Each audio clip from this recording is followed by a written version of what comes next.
I'm good to go. Stream is Good to go.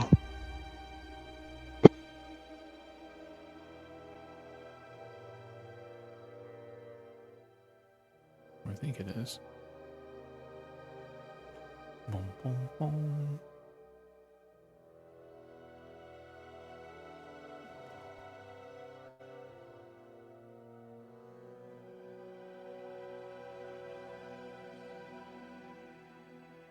Oops. All right, so make sure things are muted. So what are you all doing? What are the badges doing? You all are trying to find the Tomb of Horrors, where Asarak, the Demi-Lich, has taken your family and friends of different capacities of love and affection. Some people are just reluctantly like, oh yeah, he's going to be there. Some father figures. And so through that, you investigate a couple different leads. Tomb of Horrors is on a different world called Greyhawk, a completely different universe. Getting there, a little more difficult than just, plane shifting away. Through all of this, Romuald was made contact by Tatiana, good old Tatiana, all the old villains making a return for these final arcs. And she knows a way to Greyhawk through most likely an avenue through the Shadowfell that she has made her home, a realm within Shadowfell called Darkon that was established by a sorcerer lich figure from Greyhawk. So she thinks there is a portal or gate of some sort in this place called Vanrakdoom. So exploring your options, you decided to go with her. And I guess a friendly reminder above table, only Romuald knows this, but she did reveal to Romuald that she's the one that tipped off Asarak in whatever way she did about who the new Badgers are and the people closest. So she purposely tried to get the dominoes going for this to happen. As she wants to destroy Asarak and maybe even consume his power or something like that is the general gist of it that she's been mentioning. She's been upfront about that side of it to you all. So you decided to tag along with her, keep an eye on her. As I think Orkville keeps saying, it's like we might as well keep her around and just keep an eye on her, because if we send her off, she's just, who knows what she'll get into. So you made it to the Shadowfell, started delving into Vanrakdoom, and fought vampires, some cultists of Shar, the goddess of darkness, an evil goddess. You've been seeing visions of a man and a dragon in different capacities.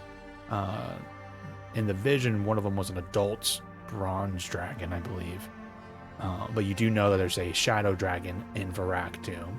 You made it through a really dangerous curtain that could have been really worse, but you guys promptly or smartly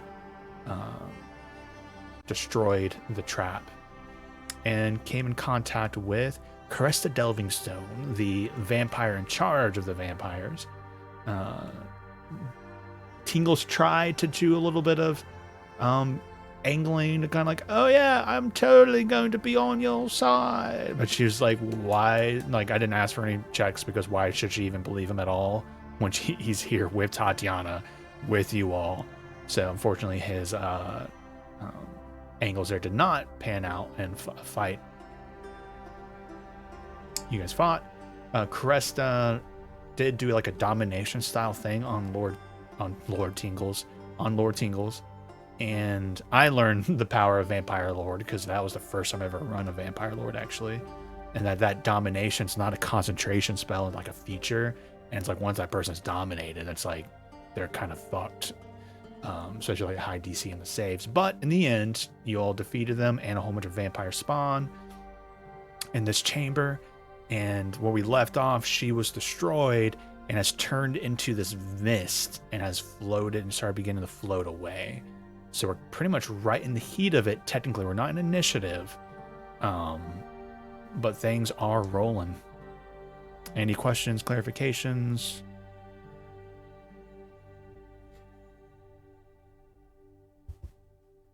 I'm gonna take that as a no, because I ain't No, got one. not a question, just like a reminder to myself. Mostly my strength is diminished pretty heavily. Yeah, Orpho took a lot of hit from these pumped up shadow-like wraiths and took a huge hit on his, what is it? I think I saw it earlier, 15, when it's usually, 22 now? Something like that, yeah. And Orvex has used his biggest spell slot, his level 5 Cone of Cold, in the middle of that fight. And he's hurt. I don't remember all the buffs and everything else you guys have on right now. I do have Tingle's sheet open for considerations, but I'm not going to RP him out. It'll be between the three of you for planning and stuff. But you guys are watching as this mist just begins to float and disappear into the shadows.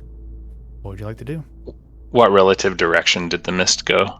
Like every direction or a particular direction? It does seem to be one form of it, right? A 5-foot cube, a medium-sized object, and it's moving southwest with the map as the reference. Southwest with the map. So like down here. Mm-hmm. I mean, I feel like we should follow that. Stop it somehow. I don't know how. You magic people. I don't know myself exactly how to take care of whatever that is. I have some undead expertise, but not on vampires.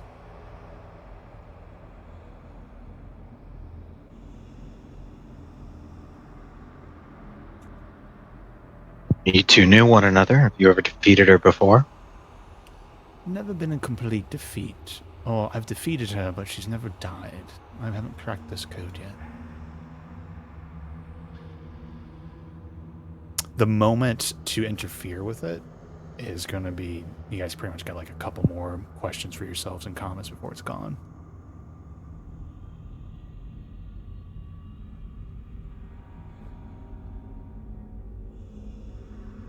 I mean, I can take a swing at the mist, but I don't think it's going to do anything. I'll take a swing at the mist. You go running and chasing after it, and you take a swing at it, and correct, nothing happens. It kind of passes through it.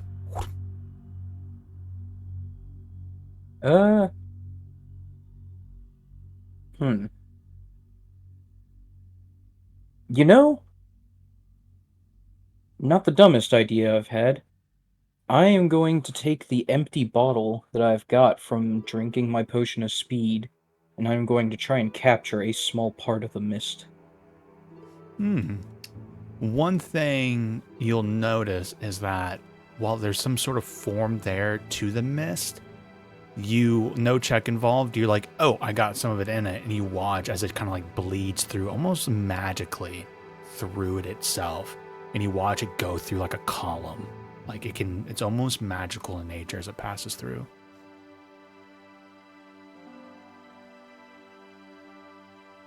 Right. Well, I suppose if we wish to finish the job, we're probably going to have to follow that.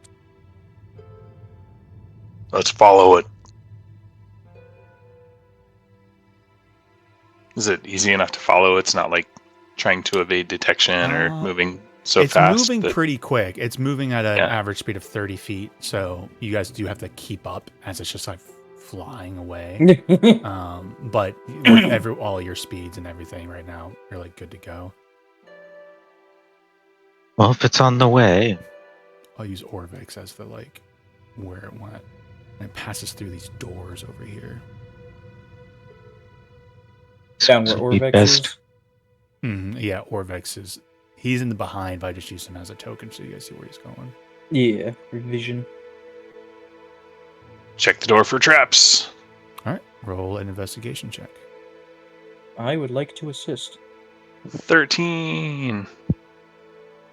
I'll roll again. The assistant. 13. It does not appear to be trapped. Kick it open. inside, again, I'm just moving Orvex in for sight. There's a mural on this wall, and you watch as the mist passes through it.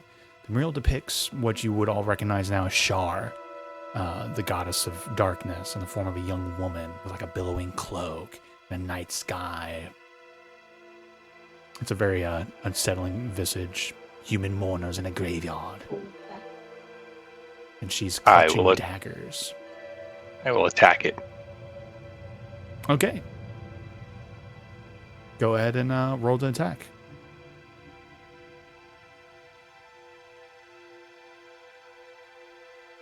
$18. So, you can break through it, right? Roll damage. That's 12. 12. You hit it, and you do a little substantial crack into the mural, and a piece of the mural comes off, and it's that stone. You can continue if you like. I will continue.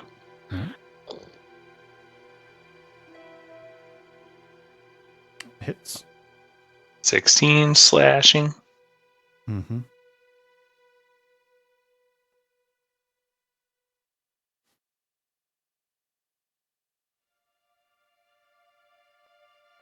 $18 slashing. Actually, I forget you're using it. Well, you know what? I was going to think about penalizing it for being slashing damage, but it's a big, giant great axe, so I'm not going to. Oh, there's like fire damage and stuff too, if that... I forgot about that. Yeah. So the fire's like landing into it and stuff. Yeah. There's like a minimum damage you have to do to this surface to get breaking through it, but you're hitting it because it's a great axe. If you were using a dagger, right, you wouldn't be able to do it. But it's all right, still up, but it's like looks like you're breaking through. Yeah. I basically hack at it until something bad happened or it broke through. All right.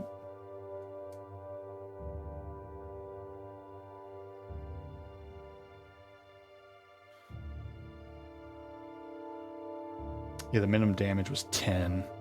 All right, so okay, the thing is good enough. You break through it, and the wall. There's enough of a space now. You see like a hallway behind. Again, using Orvex, you can kind of peek and see a dusty hallway unadorned beyond.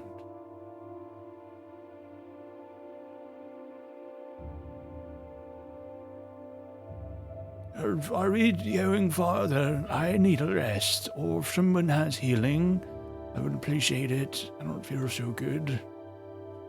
Orvex at 7 out of 60 HP. Tatiana 70 out of 130, just for your guys' consideration. Tingles And I'm bloodied. Tingles is 179 out of 179, so he's doing good.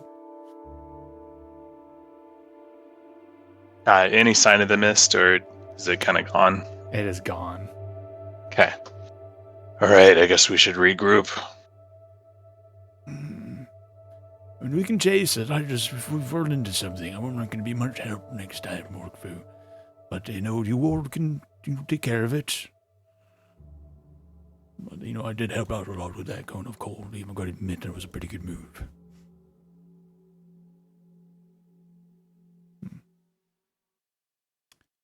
It's been a while myself since I've felt this hurt. I could use a little bit of a rest, but Tingles seems to be doing fine. Perhaps we can go a little bit farther.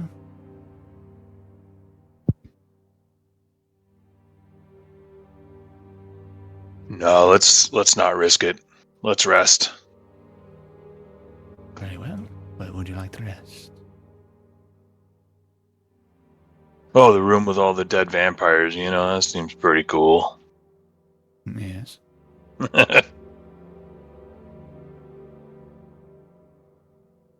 What do you think, Ramiel? Probably the large room. Yeah, not this hallway. A lot of doors. A lot of doors. So many doors.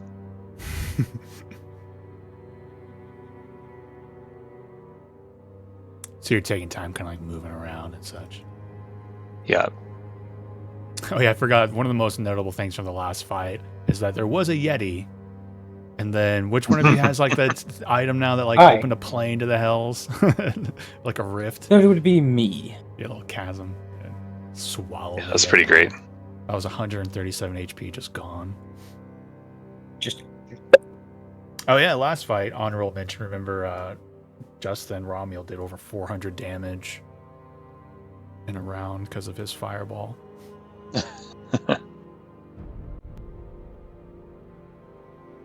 It's only the beginning.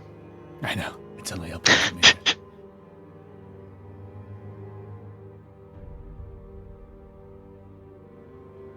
Have you found the place there, Orkvo, for us? Are we going to stay in this chamber? What do you think, Romuald? A lot of doors.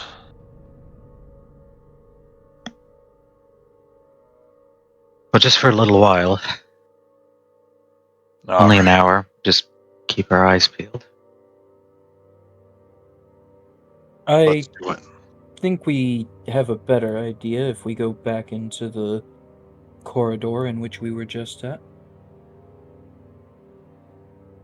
I do have the immovable rod. We could use that to bar the door behind us.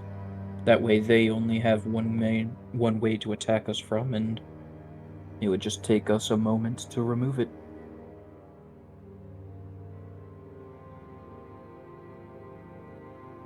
That works for me. Yeah, makes sense.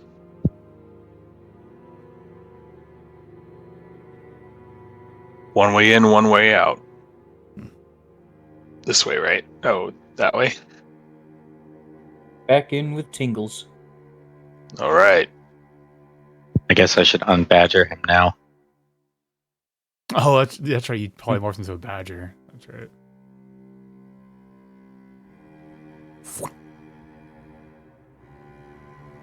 And he tries to kill you. No, he doesn't. I think he has a... Does he have Song of Rest, I think? Boom, boom, boom, boom. If any character performance again hits point at the end of a short rest by spending one or more hit die, each of those creatures gains an extra 1d10 hit points. So assuming you guys are going to attempt a short rest, he does have an extra 1d10 to devour. Let me see if I even have anything that refreshes on a short rest. I don't think. If anything, I feel like I need to do all the rolling, right, for Orvex and stuff. So just give me one moment. Let's do that. Will be convenient. Excellent. Orvex gets a total of 39 health on his short rest. Plus no. 6. We're taking about an hour to do this, right? Yes, it will be exactly an hour. Would that mean that I have the time to paint with my Nolzur's Marvelous Pigments? If there's Specifically, I want nothing, to... if there's nothing you need to recharge on a short rest, then yes. But if there's stuff you need to recharge, then you're good. I actually didn't use anything that recharges on a short rest. I've used up all my long rest stuff, but not short rest. And I didn't get damaged at all that combat, or at least if I did, it was just on my temp HP. Whatever about Orvex's con modifier. What is this called? Oh yeah, that's good. That's good. Alright, she's going to 3, so 3 times 6 is not 18. Okay. That. Yes, let me just do my calculations real quick for the NPCs tagging along. Alright, okay. Tatiana's back at full health. Alright. Alright, so what were you thinking about trying to paint? I wanted to paint a replacement wall. Like, basically, I'm aiming to have a wooden pretend wall that we can just prop up across this and just have and to be fair, I there. don't think, Orkville probably didn't destroy the whole wall, right? It's enough. Like, he made enough of an opening for you guys to squeeze through, in my opinion. Yeah. So, yeah, I think that's fine enough. So during the hours, so pretty much right after the hour's done, you'll, like, have a nice little cartoon wooden wall propped up against the entrance. Okay, and how many? Let me see real quick. How many? It takes 10 minutes to cover 100 square feet. So, Oh, there's how actual many? How timeline in it. time as well as the amount of space? Because I only have a You're number pretty of much square doing a feet. 5 foot by use. 5 foot square or surface. So it's 25. I'm just going to call that 100 square feet then. 100 square Actually, feet? no, wait. No, that's way too. No, it's 5 literally foot by 5 foot? 5 foot cube. If you want to be in a cube, it's a 5 by 5 by 5, right?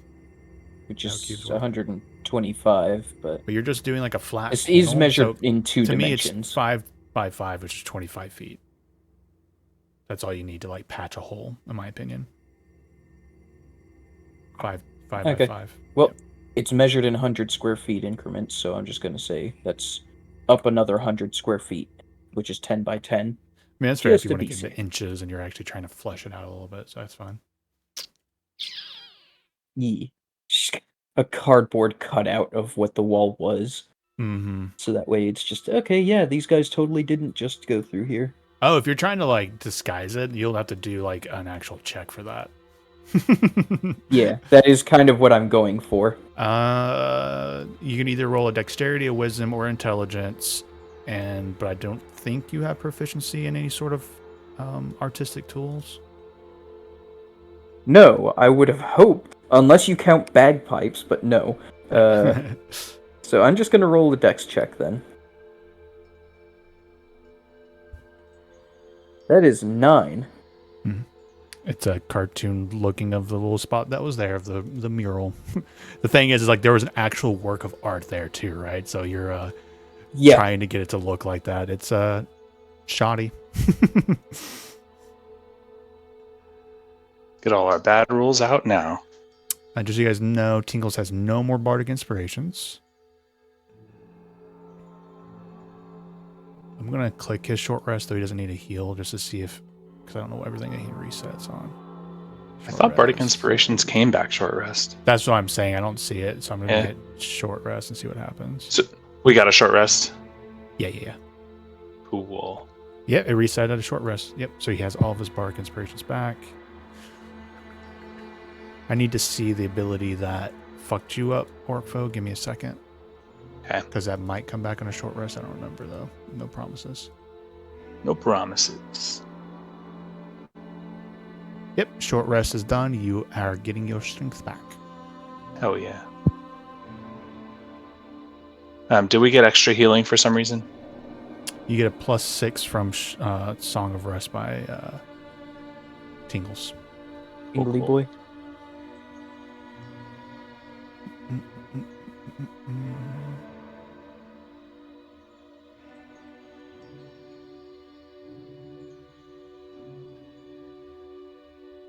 The crown of stars is gone.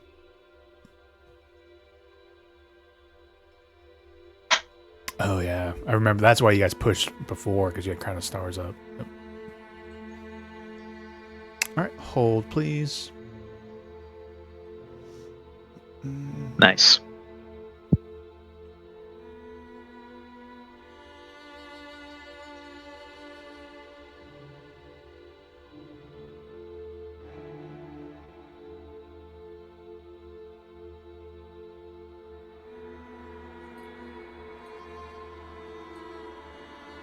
What? How come it didn't record those?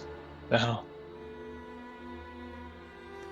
I wonder if you have Why like an did I roll? override on your HP, maybe. Oh, well, I can fix the strength, but it didn't record my hit dice when I did it. Something That's what I'm weird saying. happened. Do you have something overriding your HP? That's pretty much what I was. Maybe something else. No, no, I just didn't I- record them. I have a 5 HP modifier, -5. I don't remember what it was from though. Did you guys do any use oh, feats I got- before this? I got bit by one of the vampires. Is that? Probably. I'm just going to assume everything reset after the short rest, though. So I think you're fine. Okay.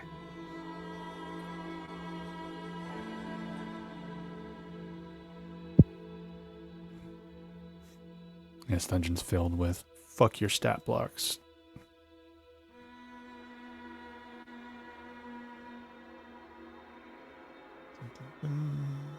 Orkfo. Hi. Or just let me know when you're done rolling. I get your character sheet settled. One more. Fill up. I'm done. Okay. When you're resting, you get a vision of a familiar voice. I'm just kidding, it's not the Chimera, but you do get a vision. Ironically, you're in a jungle, camping.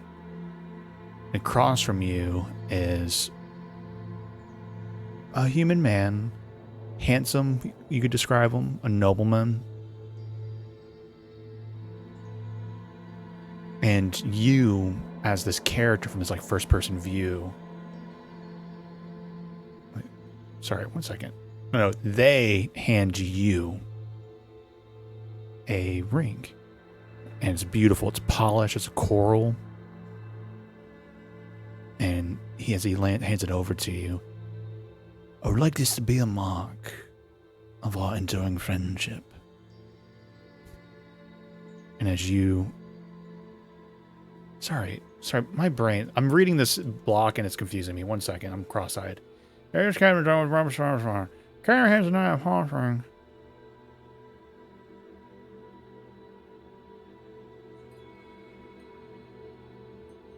Is this a contradictory... Sorry. My brain... I just drank a lot of coffee because I wasn't feeling up for it. This is the vision. I'll let you decide what the fuck is coming out of that. I can't tell who is handing who what. All right, in this vision, the character is camped in the jungle with a handsome nobleman. The character hands the knight a polished coral. The character hands the knight. Is that supposed to be the nobleman supposed to be the knight? I guess, yeah. Knights are noblemen, yeah. Yeah, so I guess that's why. It's like that's what's confusing me. Putting the ring on his hand, and one smiles and says, yes. So you give them the ring, and he puts it on and says, I will treasure this gift forever. Yeah, that's really confusing. Yeah, it's not a great write up there, but... So Lord Vanrak Moonstar is obviously the nobleman, but is he also the knight? I think so. I think in the context of that sentence, it's supposed to be that, yeah. Yeah. Because I think you are the character with the first person view, handing the nobleman / knight the ring. And I'll do a refresher because you saw another vision, and I'll do a refresh on that because it's been so long.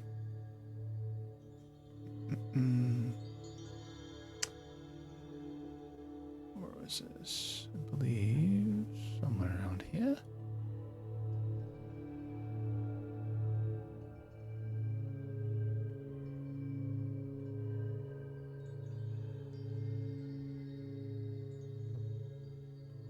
So in the previous vision, you are fighting that man who's now in like a mithril chain shirt. And this, like, you would have not probably known that context previously, but just for us above table, you are fighting the man in the shirt, and the fight ends by you knocking him to the floor, and he stumbles, and this is when he drew a hilt. And from it, like a very lightsaber-esque, fiery light blade appears out of it. And he says to you, remember this, your gift to me, challenge me again, and I'll carve out that big heart of yours and eat it. And that's when your view changes and you become a bronze dragon. And say in common, Vanrak, I am your friend, listen to me. She's using the pain of your father's death to lead you down the darkest of all paths. For the love of Saloon, do not follow her. I'm going to just post the whole thing because I don't think there's any spoilers in it or anything. I'm just doing it. Gotta get that sword. To pull it back, though, to your current vision, that's when you notice there's something in the room with you, and there's actually a little coral ring on the ground that matches the one in the vision.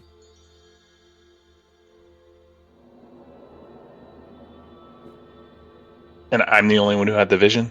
Yep. Whoa, what? What sword?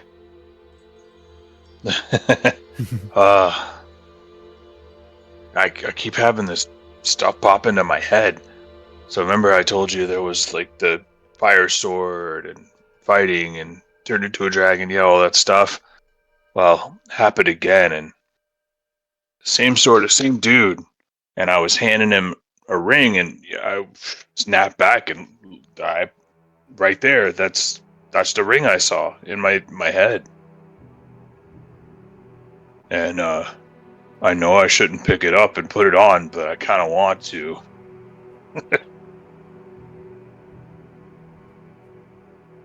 And that's when you all hear from outside the double doors in the main chamber a low, deep voice. You do not belong here. I can smell you. Cresta does not want you here, and neither do I. I will break you.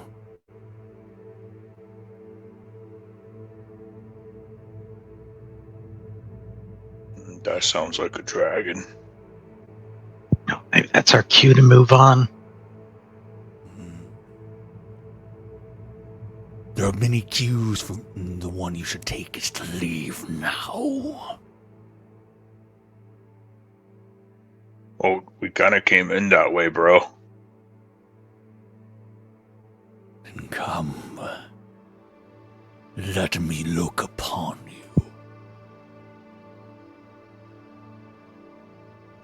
We're happy to leave. That's what we've been trying to do.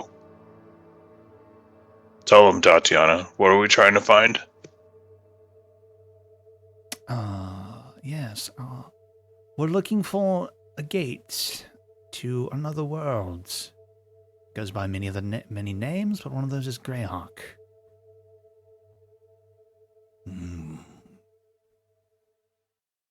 You seek to return.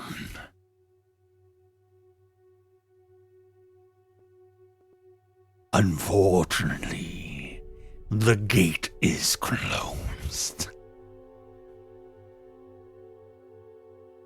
Your purpose here is ended.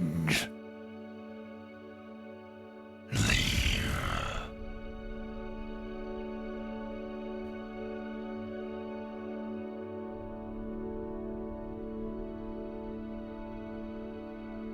Well, should we say this real quick? Should we whip his butt?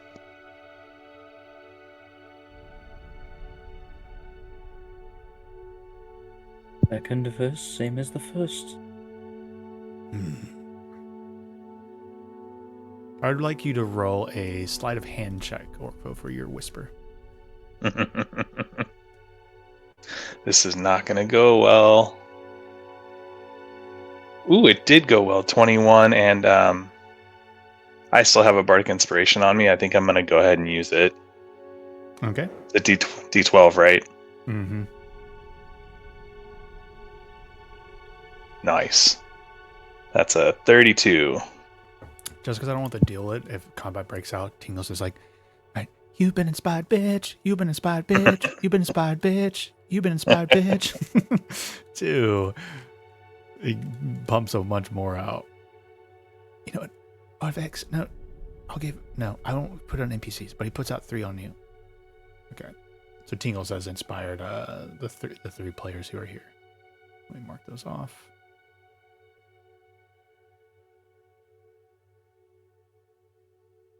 Okay. You've made your suggestion. You have not heard anything. There's no reaction. Just like a heavy breathing from out in the grand hall beyond. It's coming from the northeast, by the way, from the doors that you have on the immovable rod on. I have to think if I'll just think this as Jeff. Have to think that if he could get in here, he would have gotten in here.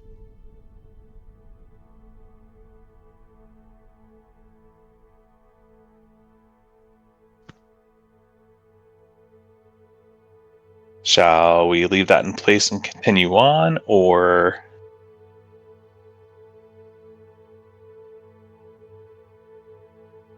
On one hand, I'm sad that this is the one time I get to use the Immovable rod, on the other hand, seems like a good use of it. I'm Good use. not going to be sad. Hmm. Or not too sad, anyways. Little prey, why do you dawdle?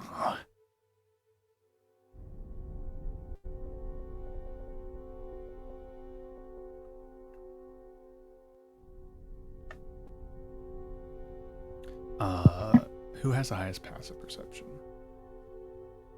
Highest what? Passive perception. I have 14. Perception. 12. Orcfo's got 16. Please tell me Orcfo's- I'm not the highest at 16. Tingles might have higher, but Yeah. per usual, I'm like, his is the same as yours, actually 16. Okay. But either way, Orcfo, you see around the door, again, this place is still very shrouded and thick with that like fog mist, but you see a new version of it creeping through the cracks of that door, the double doors. This inky blackness, darker than anything else you've seen so far, is pushing through it. So And I'll as go like, and point it out. And from it,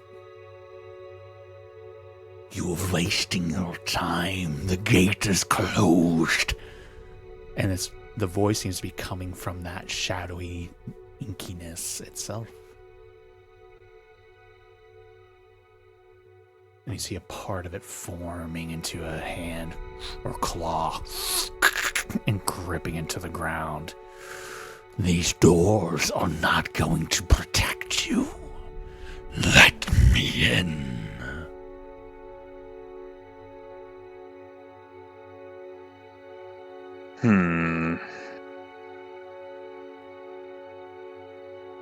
And what did we decide was down this direction? Like, is that a door? That was the tapestry thing that I destroyed. That has there's the a mural here. And this was an actual wall mural that you broke through. Yeah. You guys no one explored all the way down the hall. So you don't know what's beyond. Alright, I don't I'll- think that the rod will hold them, so let's get going. right.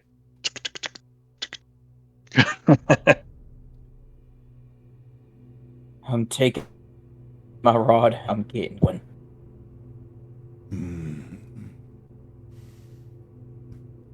You're So it's pretty- going the wrong direction, is what you hear echoing down the hall as you all continue down.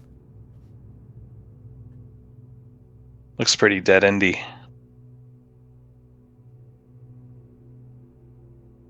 You get the sense that you're looking at the back end of a mural.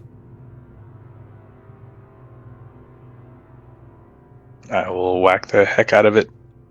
See if I can get through it. All right. Ching, ching, ching, ching. I would like to assist. All right.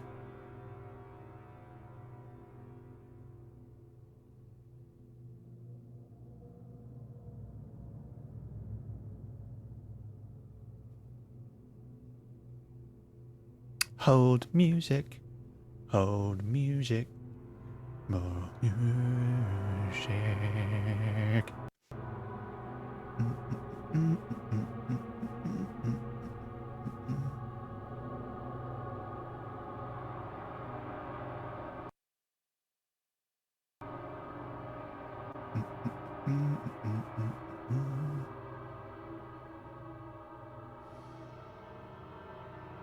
All right, so as you start chipping through that wall, you hear another voice come from the far side. The familiar voice now of Caressa Delvingstone.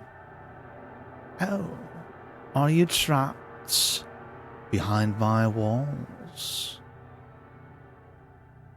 Come. I'll be happy to meet you all again."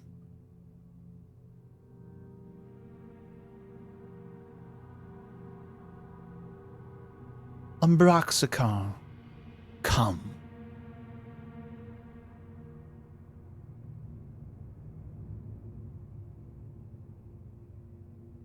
You can successfully break through that wall. What would you like to do? Yeah, I'll break through it. Okay. And move on through. All right.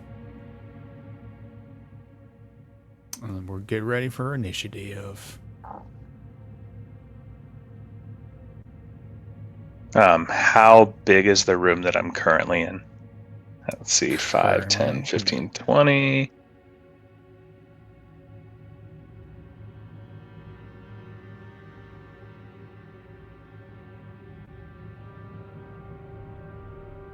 Let's see.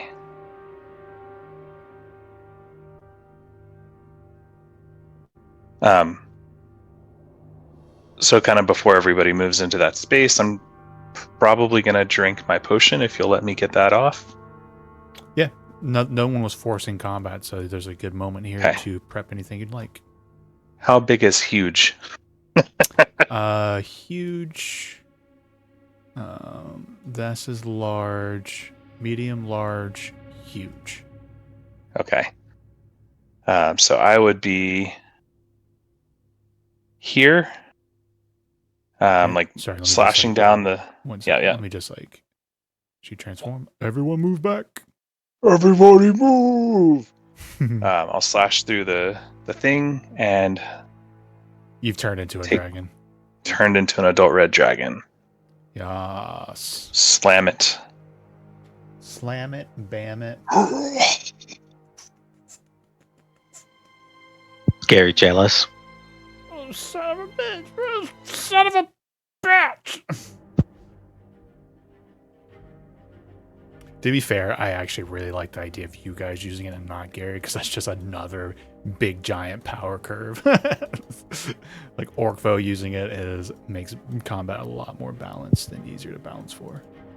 No, I don't want Gary to use it. I just like the idea of him being addicted to it. Oh yeah, no, Yeah. 1%. But just above table, I did want to mention, I actually don't want Gary to use it because he has not been a mechanical benefit this whole time. An Orkvo at full strength plus another adult red dragon is a lot. Orkvo turning into an old red dragon at least takes one of the pieces off the board for balancing purposes. So this is the D&D Beyond Red Dragon. Usually you cannot use legendary actions as a... That's what it says. It says you can't use change shape or its legendary or lair actions, of course. But you still get that breath attack. Okay. Yep.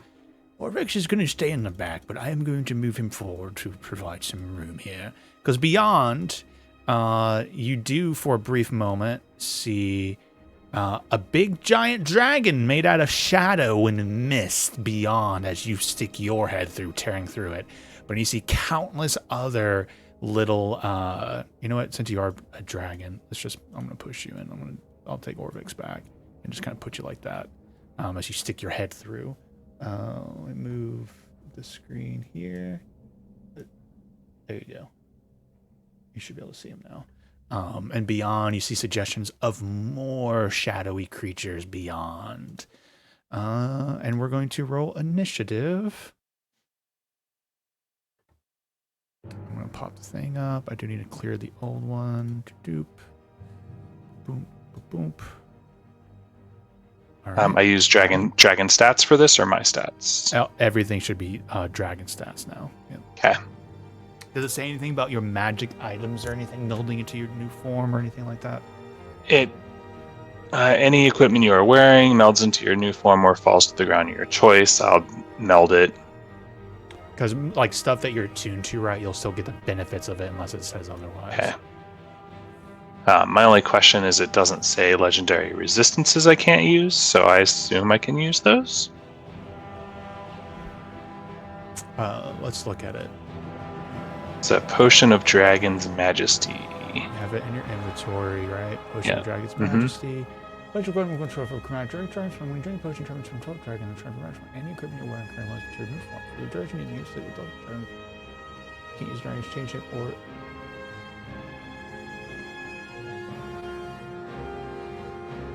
Oh, that's vague. Because it says legendary or layer actions. Like, that could just mean legendary actions, or it could be the legendary stuff, right? That could mean legendary resistances and actions. I'm going to say no. Just because you already are an adult red dragon, right? If you look at their saving throws, I think I'm going to go with no legendary resistance on that, right? It didn't specify just legendary actions and layer actions. It just said the legendary and layer actions. I could go both ways, but I'm going to say no on the resistance. All right. Did I already clear it and add everyone? I don't think so, because mine still has the Sorry, old number. I already changed it. Funny enough, let me do this. Take this. It's not red dragon. What, do I have a red dragon handy? Where is... Yeah, I do.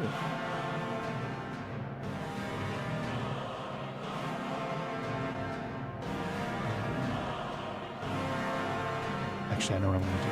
One moment. Because this is something you can do again in the future. I'm going to go ahead and set something up real quick. A little Roll20 mechanic. That's pretty fun. Alright. Not a macro. I need...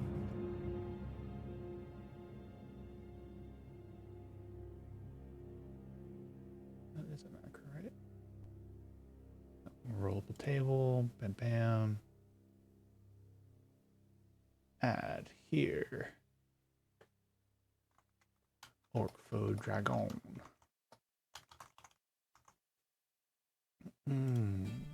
Picture. Add item. Red dragon. Just drop that file in. Save it. Now the only other thing I need to do now is do this. Can I drag you from here? Choose a file. It'll be easier for me. Sorry, I'm talking out loud. I'd like to talk out loud if you guys have figured out, just so you know I'm not like dead and what I'm doing. Fill the silence. I'm gonna go here.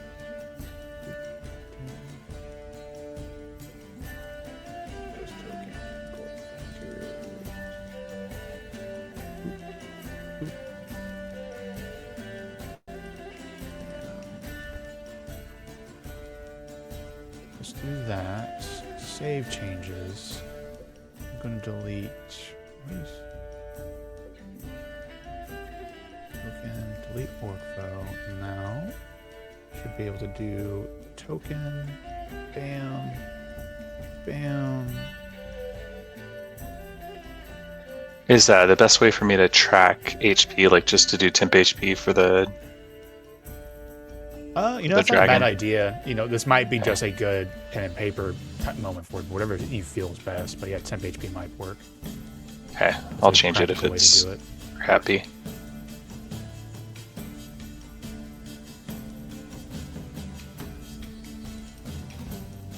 Okay, so this red dragon token, can you move it, Jeff? Let's see. Yep. Yep. So now if you right-click on it, there's an option that says multi-sided. You hover on the multi-side and click choose side. You can switch it to Orcfo. I see. Cool. So just since you'll be able to do that in the future, it'll be nice to have a little just aesthetic touch to it in the future. Nice. Okay. Sorry, team. Add turns. Your turns are now in. Start with Tatiana for myself. Vortex.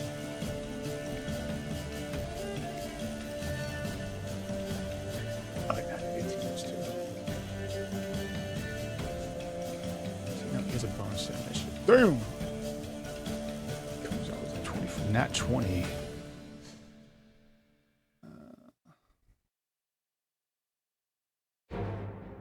Whoa! What the fuck did it just do? I think it's because I had everyone still generally selected. See if I'll turn that. Delete. Delete. Okay. Is that why? Yes. We should keep track of his HP.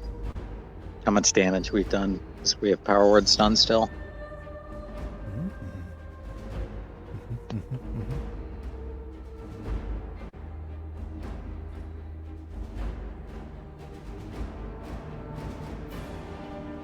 I'm gonna do all of this, and then Jeff's just gonna fire birthday boy to death.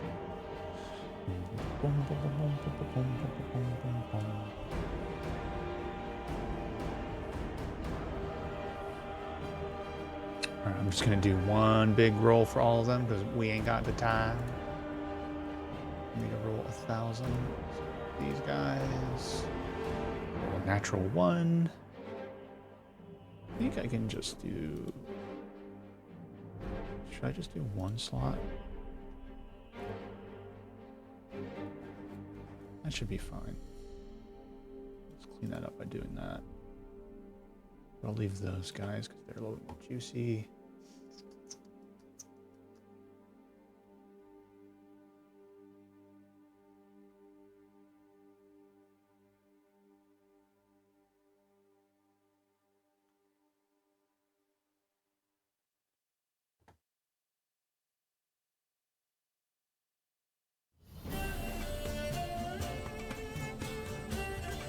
You beat your. You got a 16. Cadmill, I'm sure you rolled it, but I don't see it edited.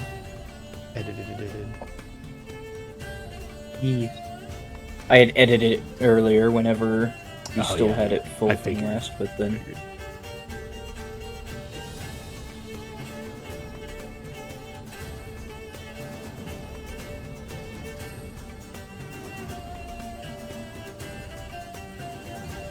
Okay. I guess I should ask, will any of you guys willing to run Tingles in combat? Because I am going to have another full spellcaster. Anybody want to take that lead? Sure. Can you view it if I do this?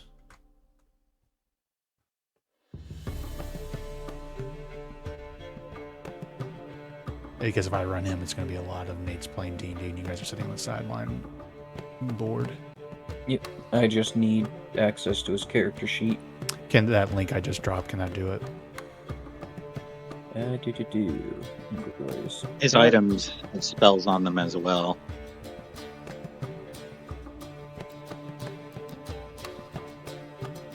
There it is. Okay. I don't know what he's used. I did redo a short rest reset, so anything that should be reset should be correct. He did a good job of keeping track of everything. Like, you have 2 Bark Inspirations left.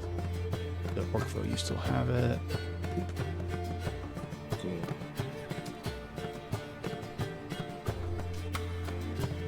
While you're looking at your sheet, though, I'm going to pee real quick. Be right back. Yeah.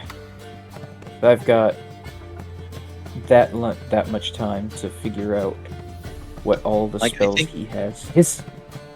Yeah, and his items have spells.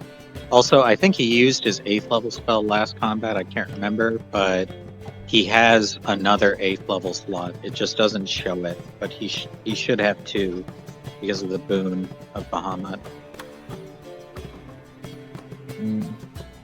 If we still have that. I think we do. I'll have to ask again, but I thought boons lasted. Yeah, he's through almost about half his spell slots, so.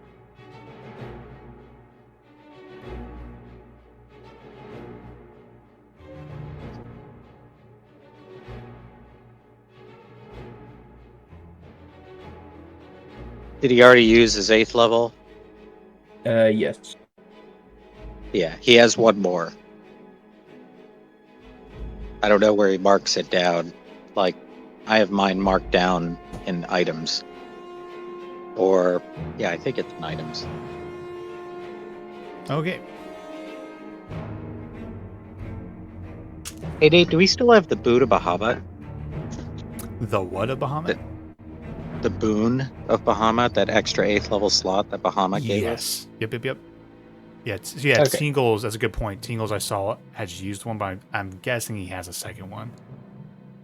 Yeah, I don't think he used both, because I think he used, the fireball at max level or something like that. Yeah, just assume But he has I it. think- I'm fine with that. Okay, I'm just gonna unmark that slot as used then, because... Smart. Oh wait, I don't have the ability to do that. Oh well, Gotcha. I'll just have a mental note over that. Yeah, that works.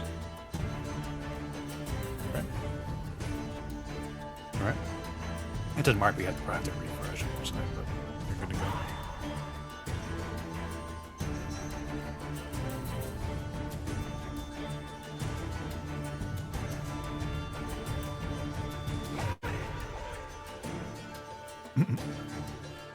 Rich, if you're here, that we watched the Amelia Tyler thing earlier.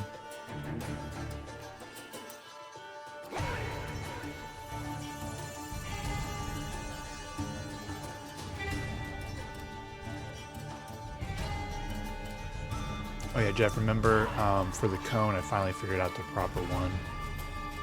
It's the 45-degree one. Gotcha. And pretty much anywhere that's like that's a connecting piece for you, you can measure out from there.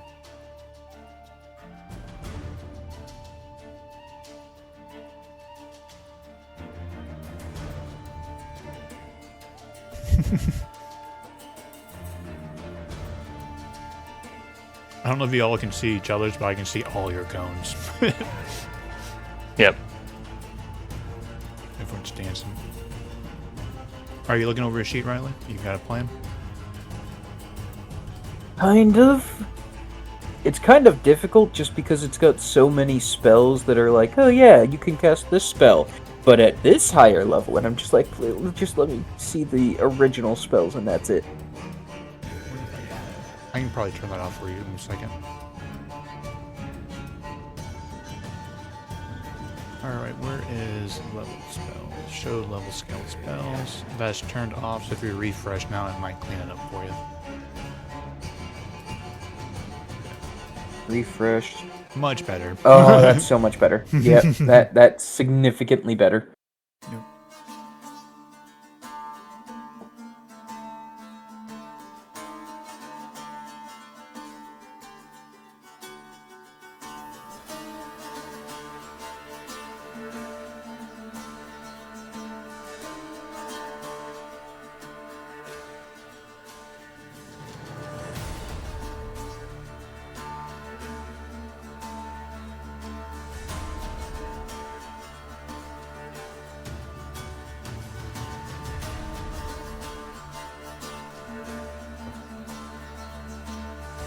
I'll push you here. Yeah, can he see inside the room? Yeah, I just moved them up. Has it updated yet? No.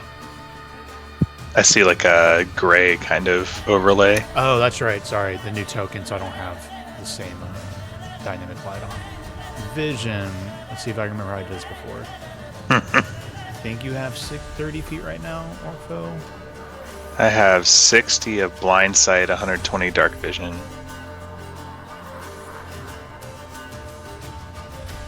Oh, I with see the, it with now. the Oh. oppressive gloom, right? So there's the 30 feet. I think that's what I had you on before.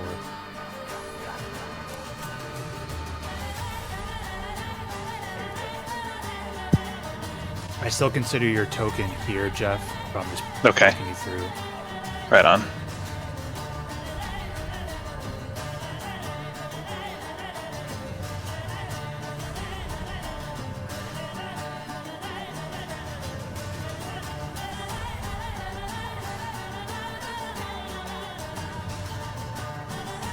I think I should have farther for blind sight. 60-foot blind sight. Oh yeah, you are a dragon. Yeah, so you have the line of sight. Let me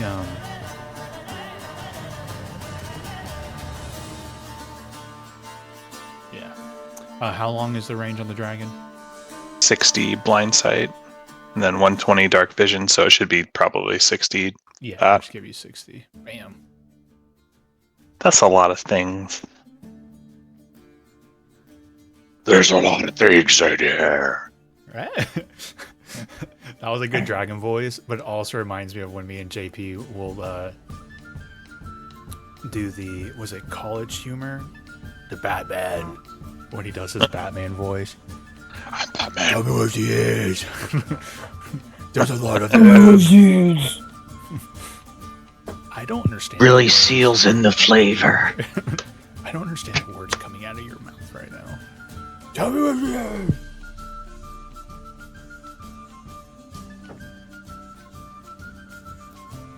If you do the circle, I think if you right click, it'll stick. I figured out a new thing for it. There's like a way. Oh, there's a way. The linger thing. Fade delay linger. Fade delay. If you click on linger, yeah. It'll like stay. You have to let it linger.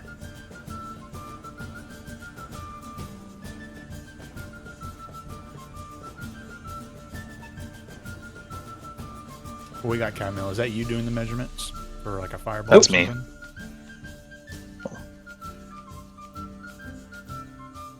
If you can't think of anything, man, just toss a fireball out. Like, keep it simple. Oh yeah, it is Tingles' turn first.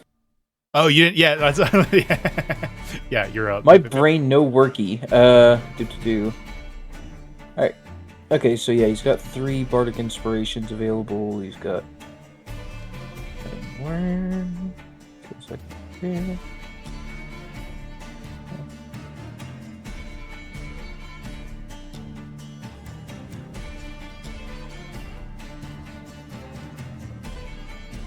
Alright. So, Tingles only has 25 move. Cool.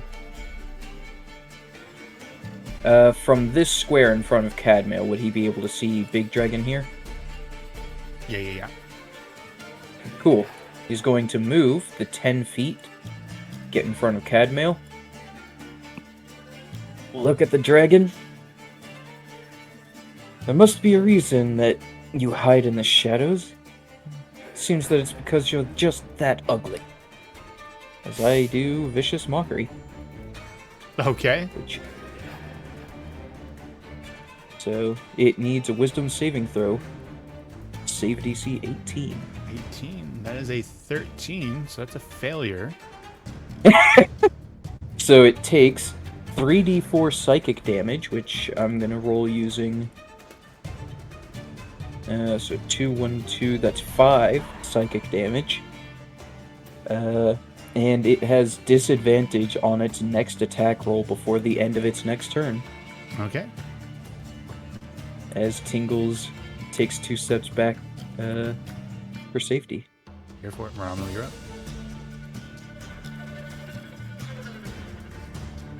All right. And everything's dead.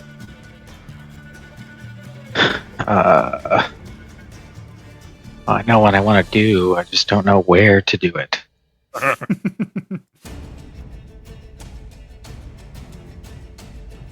It's kind of weird. Would this hit Karista? No.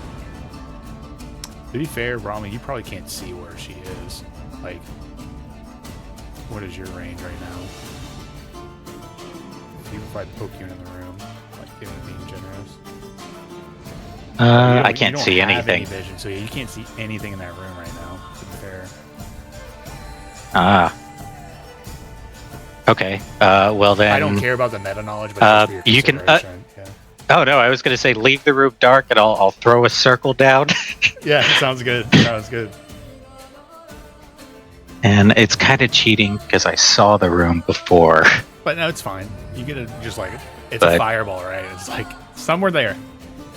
It gives you a little light. Yeah, right here. All right, go and roll damage for me. And I'll do this at. Sorry, can you do that again and put the linger on? That actually might. Yes. Let's see. So I think if you misclick, it'll. Whoops. Or like if you click on, I'm gonna be curious if you click like on your character sheet or off screen, if it'll disappear. Oh shit, linker. There it is. I think. Oh, well, doesn't matter. I'll do it at 4th level. Okay.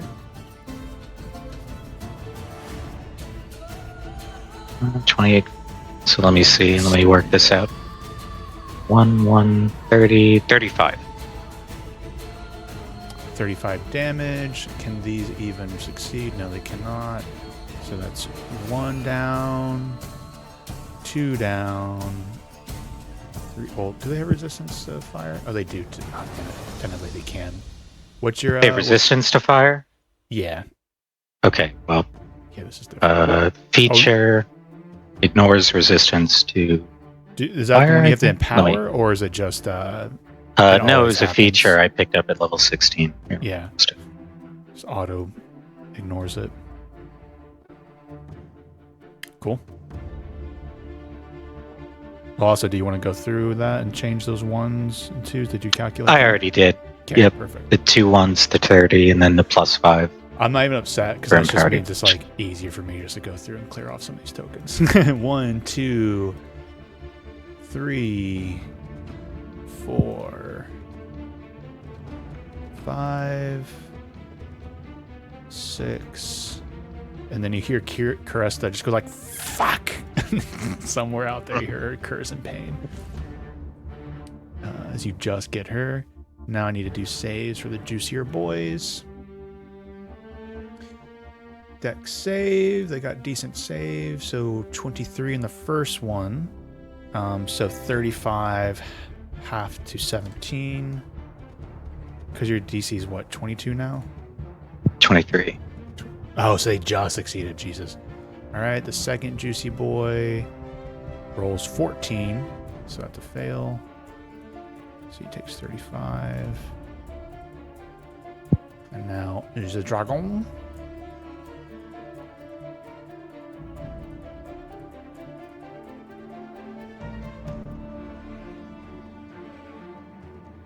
He rolls a nat 20. All right, so he will have that 35 to 17. Okay. Yeah, you did clear off 1, 2, 3, 4, 5, 6, 7 creatures off the board.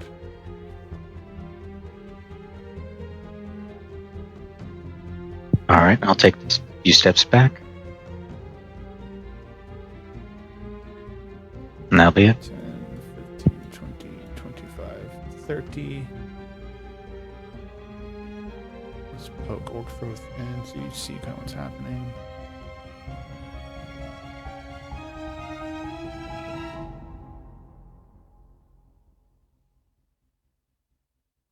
So this guy moves up. Technically, he's like here. Good thing you're as Orcfo now because the guys who were sucking your strength is attacking right now. The stealth won't help them against your blind sight. So first roll is a 24 to hit on the dragon. Did do. First bit here is 5 piercing. And no resistances or anything like that. So it's 5 piercing plus... Oh my gosh. Plus 3 necrotic. And the strength score is reduced by 1d4 each time hit by its attack. So the dragon has just lost 4 strength on his first hit. Yo. Okay. Second attack is a 17 to hit. So Nope. Okay. Alright, it's his turn.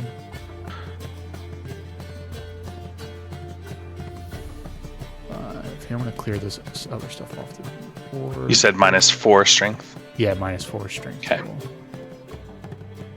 Okay. Oh, there's like a weird thing that I keep forgetting about, but I don't think it's been triggered. 5, 10, 15, 20, 25, 30, 35. Up to Dragon. At the 12 on the first is a miss. Second is a 26 to hit. Yep. 10 piercing plus 10 necrotic. So a total of 20 damage. And then -1 more to the strength. All right.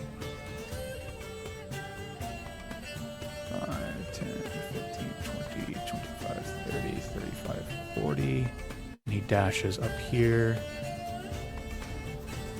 5, 10, 15, 20, 25, 30, 35, 40. He'll dash to here. Oh, I guess he can move through other people, so he's going to move here. Alright, that's all of those guys' turns. It's the Dragon's turn.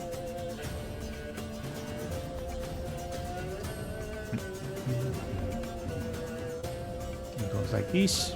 And it goes like this.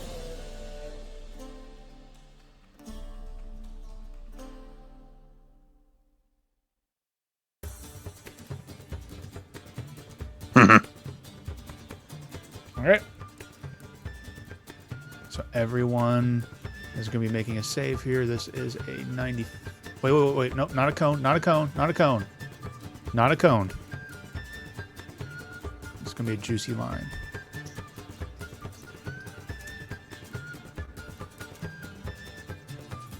Let's see who wants to try and get here.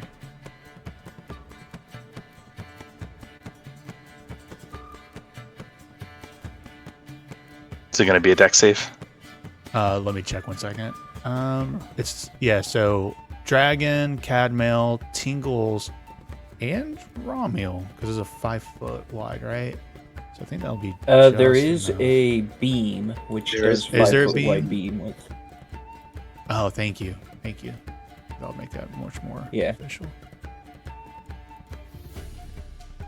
Okay. Is it clicking? Snap to center. I wonder if I hold. Yeah, so another thing too, if you hold Alt, it won't snap, right? So you can get like, ooh, I'm gonna touch that, But to be fair here, I'm just gonna do Tingles, Cadmail, and Dragon. Okay, dexterity saving throws. Alright. Cadmail's dex save is 8, and I think I used my I can choose not to fail, so I think that's just it. Okay, that sounds about right to me. Tingles is a d20 plus 8. So. Orkville, you got a 31. I did. Awesome. You rolled at advantage? Oh, because danger sense. Yep. Tingles got a 26 on the dex save. Did that add those numbers together, Jeff? 31's a lot for a +6. That is a lot. I think I did it wrong. Let me try it again. What did I do? I think I put the +6 there. I got. Oh, 20. that was 2d20 plus 6. Yeah, there it is. Yeah, keep highest roll, right? Or highest one. Yeah. Yep. KH So 20 high. is still enough, though. Yeah. Okay, the DC was 19. The total damage here is 73 necrotic damage. Oh.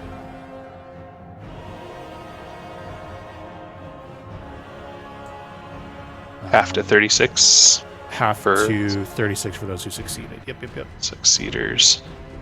Can you mark that on Tingles? Yeah. He failed, right? Yeah, no, he succeeded. He got like a 26. 26. Okay, so that's, what did we just say? 36 is the total damage. Yeah, 36. All right, 36 damage. Bam. All right, I'm going to roll the recharge on his breath. I do that public. No recharge. Nice to know. All right, King Cadmail. Alright. So it is just too dark to see into that, right? Depends on what kind of light sources you have. I think you have a torch in one of your hands or something. Because I have like a... No, I've got the lantern or whatever on my belt. Yeah, so you can see into it. Well. Like, well, like, what do you have, like a 30 feet range? So if you see your... Let me check real See quick. the circle around you? I think that's your... Hooded lantern is bright and 30, dim and 30. So yeah, 30 foot. Yeah, so 30 foot. So, like, you know, using that red line around you, the circle, that's kind of what you can see. Okay. Well, in that case, I will... Wait, there's something. I could have sworn. Oh yeah, I forgot. I have Timeless Spirit. When I roll initiative and have no uses of Fighting Spirit remaining, I regain a use. So, I would have regained 1 use at the start of the combat. And, Would that have reset it on short rest? no. Fighting Spirit is a long rest. Cool. Reset. Cool. cool. I'm not going to use it. Am I able to squeeze by Orc Foe and get to, like, here? Yeah. Okay. And I would like to attack the dude that is... I'm gonna real quick refresh just to be safe. Here, let me do... But I'm gonna move the one him that's, back, like... and I'll put Orvex in there just for, so we have Vision. Yeah, because these guys would be like this, essentially. Oh, I cannot see in there with Orvex in there. Can anybody else see in with Orvex in there? I can, yeah. I'll step up to here because I can see. Huh. And that actually gives me perfect vision for what I need. So, I will whack this dude. So that is a 33 to hit. Mm-hmm. Mm-hmm.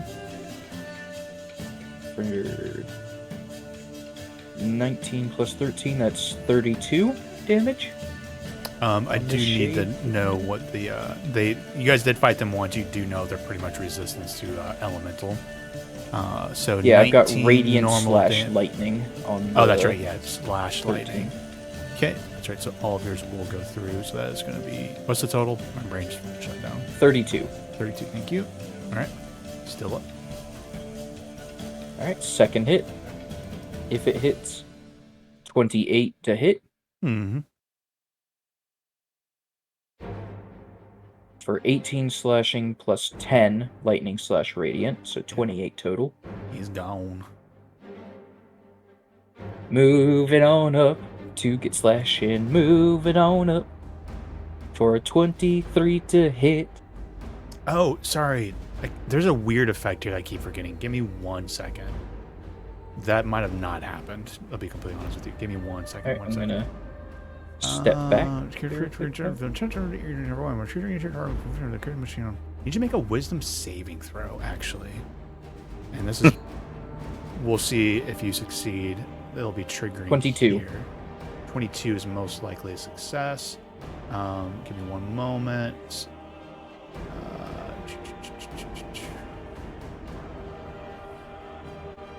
You said a 22 or 15? Yeah. So there's something in the room, and it's not the dragon, that's creating a very powerful frightened effect, but you're able to push through and finish off what you did. Oh, I'm immune to the frightened effect anyways. Oh, perfect. Yep. Okay. Do you want to just roll with the 23 to hit that I had already rolled? Yeah. Does it hit? Yeah. That's 18 plus 11, so 29. Okay. All right. He's And up. then, I think I've got some bonus action stuff.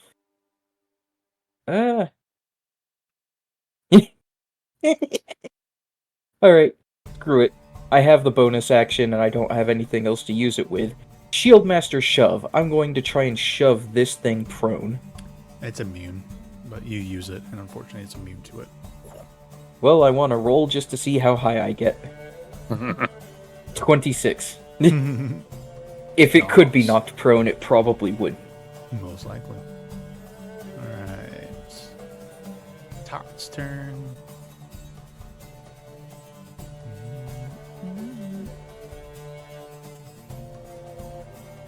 Oh, he doesn't need to make a save. Just kind of moves in, see what's happening here. More of these shadows. Okay.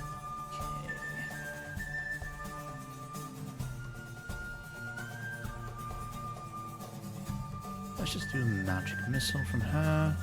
I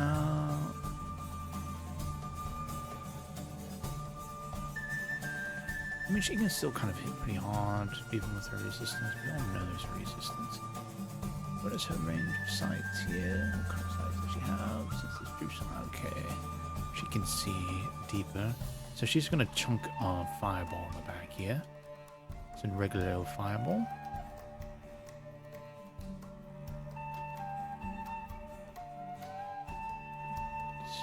She cannot bypass, so I do need to do saves for all of these creatures. She's not as cool as Romeo.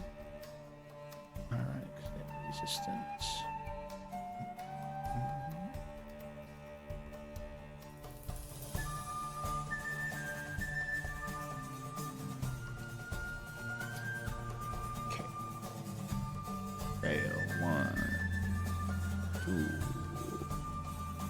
3 fail. 4 fail. 4 fail. I'm sorry, what was that? I'm talking. Okay. Really, nothing makes sense. Okay. 3 have failed so far. The 4th one fails, and then 1, 2, 3, 4, 5, and then one more roll. Okay, they all fail. So 36 damage, halved because of resistance, is 18, and so they all are destroyed. All right, 5 more of the weak shadows are all destroyed.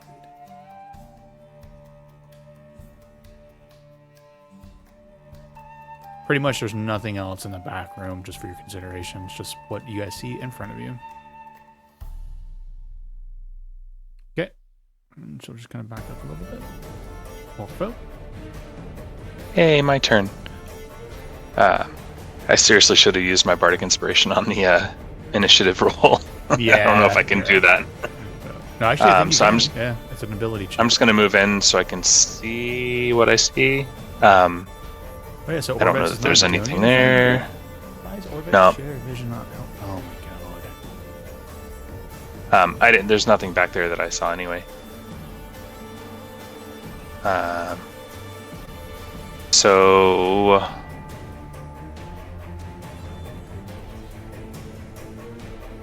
yeah, all I can see is to there. So like, I wouldn't see anything past here. Oh, I did say there's nothing back there. Just for your Okay. consideration, everything. Tatiana just fireballs the other little weak shadows in the back. Cool. I'm just frustrated that you guys can't see what Orbex sees. I don't know why that's not working. I could see sub. It's just like a 30 feet range. Oh yeah, that's what it should be. Is a 30-foot range. Yeah. Okay. Which, then it yeah. is working. Okay. Doesn't cover the back of the. Yeah, that makes sense. There we go. I guess I'll use a breath weapon just because that sounds really fun.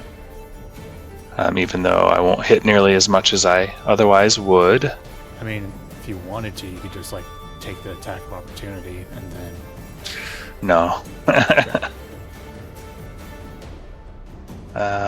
So it'd be 2 of them, right?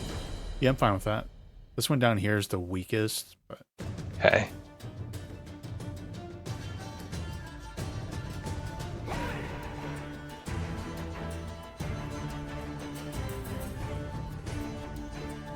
Would that get everybody? yeah. Okay. Cool. How do I do this?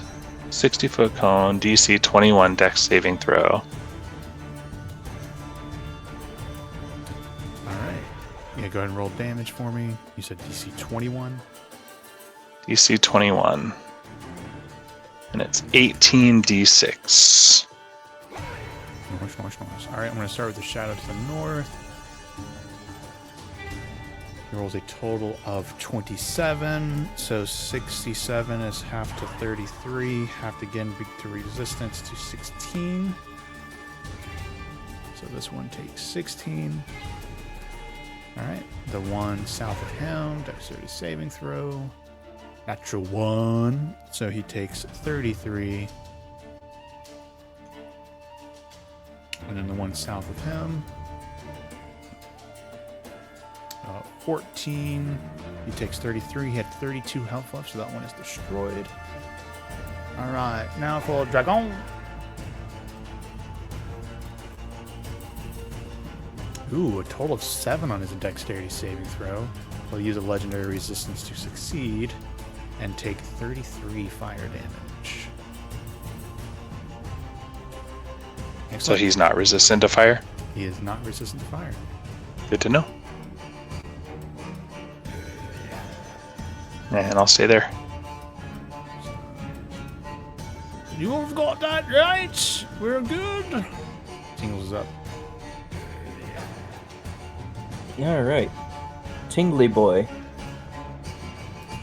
Don't worry to click off for your coming for us, Jeff. Oh, yeah.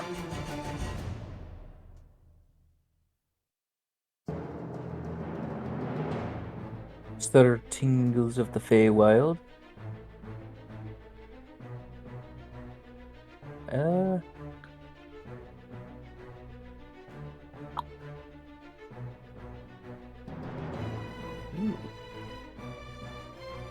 Well.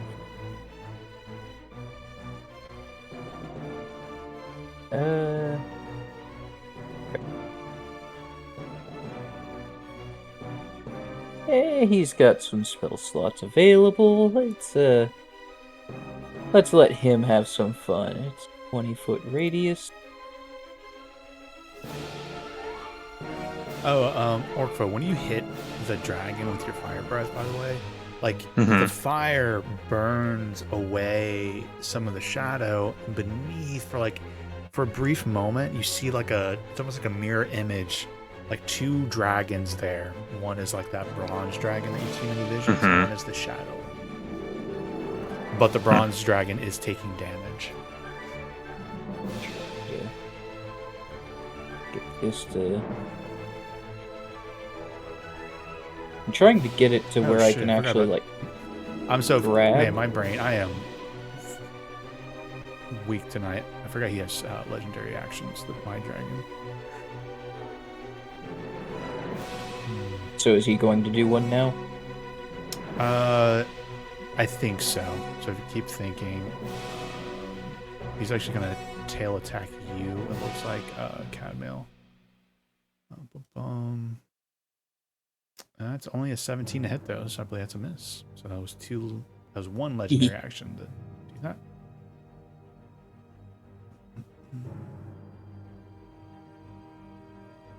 I have to break earlier than usual for dinner because I feel like my blood sugar's low. I ate earlier.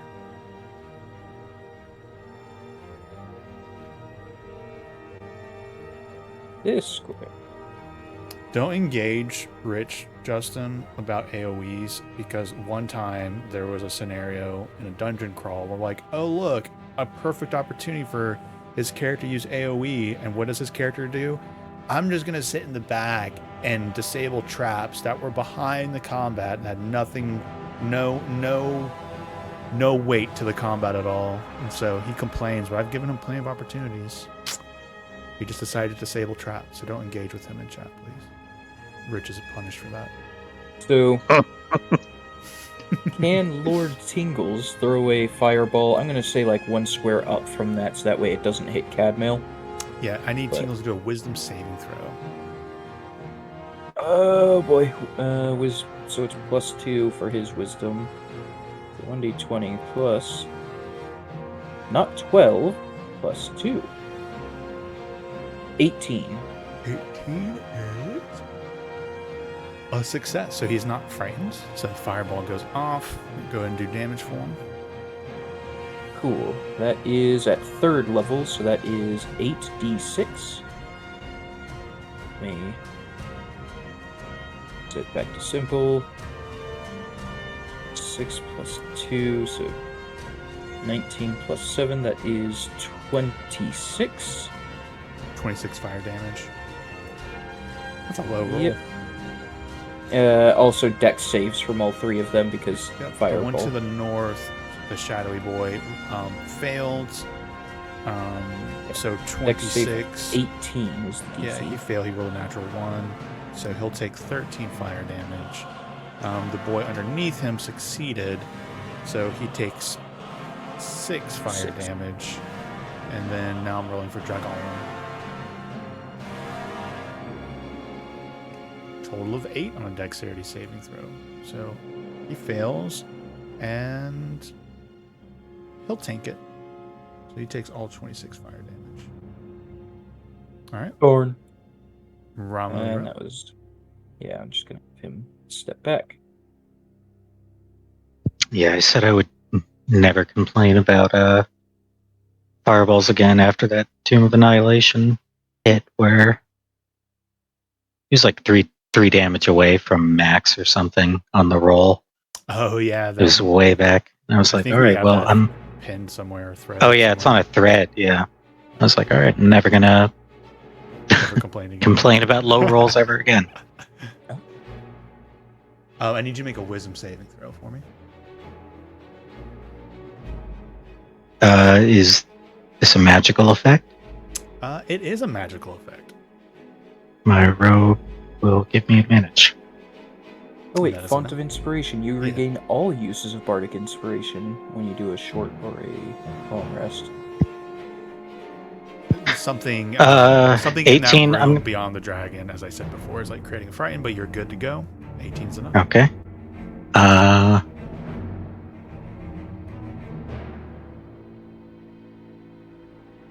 I'm sorry. I guess I'll also fire off another fireball.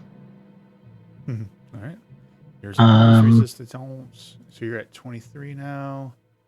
This will be 5th level. Okay. Resist that. I'll be They can't because he's a freaking evocation wizard that picked up ignoring resistance to fire. 53. Or I'm sorry, 43. 43. And then okay, the two shadows fail. So that is 37. See that one up top. And then this one, 37. They're both sealed up. And now for the dragon.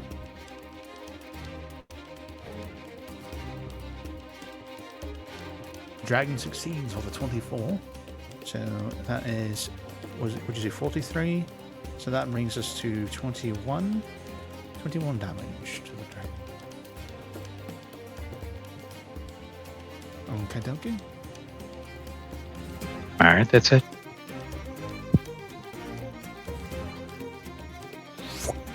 Come down here to Cadmail and he starts a swinging. Hurgen Durgan. 21 to hit. That's a miss. Nope. Second swing. That's a miss. Other one comes down like that. First one's a miss. Second one is a miss. Alright. Dragon's turn. I forgot about his legend. I'm gonna backtrack here and do a couple of just tail shots at Cadmail here. His last two legendary actions. I keep forgetting about him.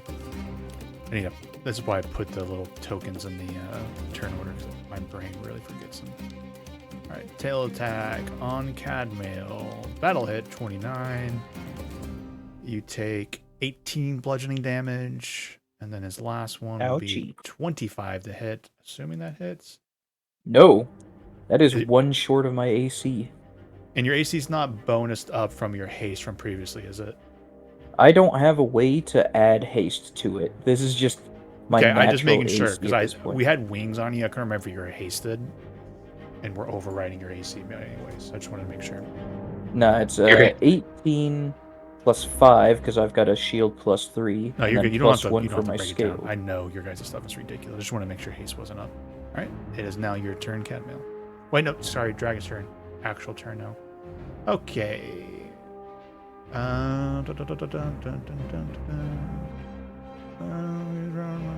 Okay, he will do his frightful presence. I know some of you ignore frightened, but those who do not ignore frightened need to do wisdom saving throws for me. Wiz 20 plus 2 for him. This is not magical. This is not magical, correct? Alright, that's a 5 from Lord Tingly Boy. I actually rolled really high. I don't know. Should I feel like I should use my inspiration anyways.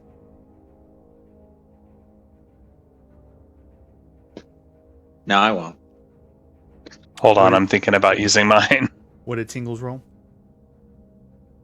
He rolled a 5. Okay. Well, I'll tell you guys this much. Tingles. Oh wait, he has advantage against being frightened. Oh, I didn't realize that. Alright, 1 sec while I reroll. 10. Not much better. Okay. I'm going to go ahead and spend mine. I don't want to be frightened. Okay. 20. All right. 20 success, and I need to look at stats.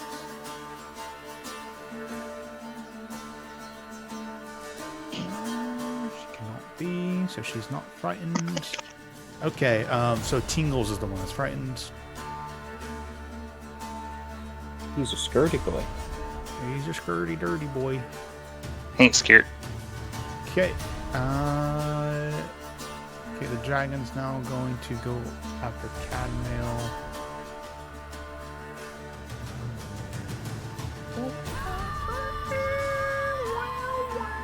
Okay.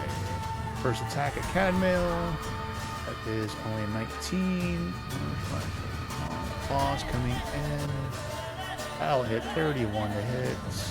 You take 17 slashing. And another claw attack. For a total of 30. So 17 slashing and 9 slashing. So 17 plus 9. Total of 26 from the dragon. I am officially bloodied. Yay. Die, die, die. Oh, you skipped. Did I skip? I did skip you. Good. Okay, I'm going to turn. Alright, so now it is my turn. Well, I'm going to pop my fighting spirit. So I get 15 temp HP. Here comes his breath recharge. Ooh, there it is. Fun. Fun. Cool. So, I will sacrifice my advantage on the first attack to get 2 separate attacks on Big Boy. So, that is a 23 to hit. That hits. Cool. By the way, that frightened save was a 17. Definitely milked your inspiration. 13 plus 12, that is Okay, 25. you should have. All right, total of 25. Yep. Alright. Surprised it was just 26 to 17. hit. Ooh, there's gonna be a little bit of resistance on that second damage there, actually. 25. So that will be actually 19. Okay, so 14 slashing plus 11 lightning slash radiant. All right, so 14 plus 5 is another 19. Okay. Wait a sec, I just realized. Do I have anything bonus against dragons?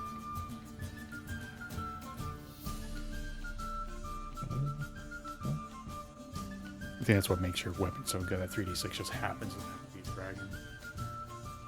Yeah, I think I might be mixing that with the last one that I had. Which, Thursday, one of them is actually leveling up one of those. In the last few sessions, they've jumped their uncommon version up 2 levels. The rogue has a rapier that's been kind of reflavored from one of those dragon swords, and it's been really funny because they fought an adult red dragon, and I reflavored it so it doesn't just have to be in the horde, just so it's more fun if you get like a fire or like a breath attack. So the rogue's been running at like dragons to get breathed on so they can get the weapon charged up. And then they went from a red dragon powering it up to Tiamat. So I was like, you definitely get a power up again if you get hit by the breath. So it was just so funny watching a player be like, I want to be hit by the breath attack. Because my shiny gets more shiny when it does. That was fun. Okay. So my third swing was a 22 to hit, 19 slashing, 8 lightning radiant. Okay, so 23. And final roll. That is a 17 to hit. 17 is a miss. Cool. You know what? I'm gonna action surge. Yeah, I'm gonna just say, nah, screw it. I get to attack 3 more times. All with advantage. Thanks to Fighting Spirit. That is a 30 to hit. Mm-hmm.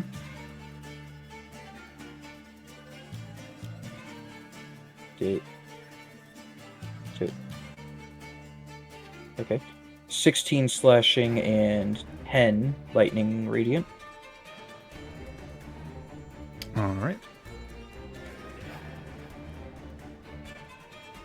That's a crit. So that is 8 plus 1d8. plus 11 plus 66. So that is 37 slashing. No, wait, no. No. See, that's Yeah, no. 8 plus 4 my... is 12, plus 11 is 23 slashing, right? 5 plus 5 plus 4 plus 3 plus 5 plus 1. Okay, so 23 of literally half and half. Oh, that makes sense. Yeah, 23 and 23. So then the other half will be 11. So total of 34 damage. Yep. And I'm going to hit the damage roll on this just to get rid of the crit in D&D Beyond. Yeah. And then let me final just attack. Real quick. I want to pause for just a moment. I want to get your guys' feedback on something I've been cooking up.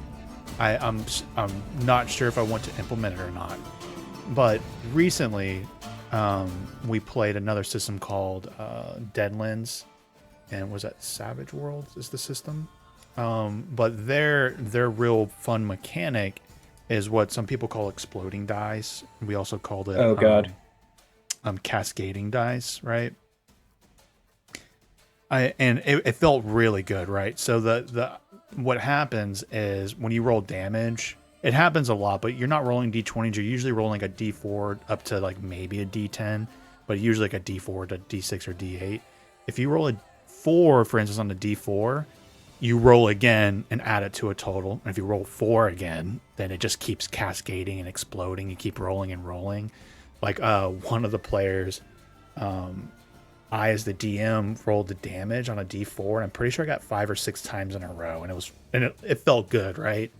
I was thinking of like a fun way to potentially, also, if you guys can't tell this combat, you're holding it, so I just want to know your feedback real quick. If this sounds interesting to you, I kind of want to try and apply that to attack rolls, at least weapon attack rolls, right? So let's say, Riley, you rolled a hit with your sword right now. It would just be like the weapon's damage. So you're doing a long sword. So if you rolled an 8 on a, it's not a crit, right? You rolled an 8. I would allow you to roll another d8. I wouldn't allow that to keep cascading, right? And keep exploding. But like on a normal attack roll, you hit, you roll max damage, you get to roll and add one more die to it for a little extra juice. But if you critted, right? Using your crit roll here as an example, that 8 plus a d8, yeah, it would still be, I would go back to normal rules, right? Where it's 2d8. But if one of those is is an 8, then you can roll again and another d8. And if that's an 8, you can then keep going until the 8s are done. Does that make sense? yes. Does that sound fun to my melee guys? Because I'm thinking of implementing it, but it's one of those things I can't really piecemeal for my groups. I wanted to make a consistent ruling. So we would drop the max first die and then kind of mess with this idea like if you roll a max on a damage die, you can roll at least once. If it's just a normal hit on a crit, you have the potential of keep cascading. Yeah, it sounds fun. I'm down to try it. Yeah. The inverse true? Like if somebody attacks us and they roll max damage? Yes. And that's only weapon. Like, Kat, you guys are such a good example because you guys are so powerful with weapons and stuff. Like, it won't apply to that 3d6, right? It's just weapon damage. And I'm thinking I might allow cantrip, just so the spellcasters can have some fun with it too. But obviously, it's more limited to them. And just spells are so powerful. If there's an attack roll, right? Like, what do you do when you're doing disintegrate, or something like that? Yeah, so maybe I'll use you guys as a test run for that, because you're also, like, Cadmiel, Riley, you're good about knowing the formulas and stuff. And so maybe we'll use it with you guys first, and I'll do you guys as a test run and see how it goes. Cool. So just for fun, Riley, roll 2d8 real quick. Roll 2d8 with the explosion. Yeah, I there might be a formula for it, but I don't know what it is. Well, I was just doing that with 6d6 on the roll 20 because I don't know how to do it with Avray. Well, just roll 2d8, and then if you roll an 8, then we'll roll another d8. Yeah, well, Well, this is I one did thing not. too. The deadlands, right? Like I got the stuff for roll 20, and it had it automatic, right? Which was fun. But when I tell you, when I did that explosion cascading with that player, and I was rolling manually, that felt really good. It was a great dopamine rush, right?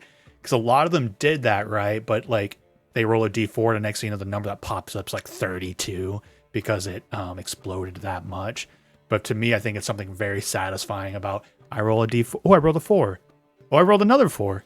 Oh, I rolled another. You know, like it just keeps getting more and more intense. Like it felt good. So if anything, I encourage you to, I mean, do whatever you want if you can find a formula out for it. But yeah, so if one of those was an 8 on a crit, you would roll another 8. So, but it did not. So would not have triggered in that instance. Cool. So sounds like you guys are down to try that out. So we'll use that going forward then.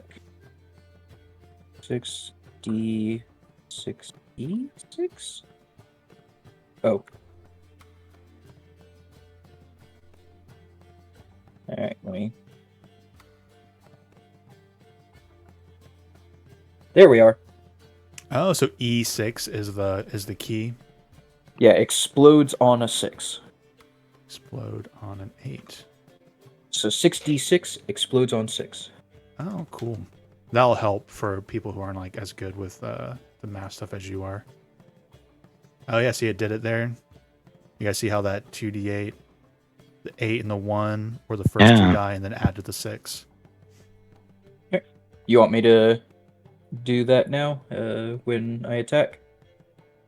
You know what? You worked hard to figure out the formula. If you want to do a 2d8 explode E8 and see if well, you let's see if I hit first, because I have one last attack. Oh yeah. Yeah, that's a 29 to hit. Yeah. So I have. Yeah, so yeah, that can be One- complicated for you guys, but if you wanted to, I always do it. Roll, if you did a manual roll D8, explode 8, or like whatever your like great axe. It does suck that like great axes, right, Jeff? Like the D12 actually works against your favor of hitting it more often. You know, Yeah.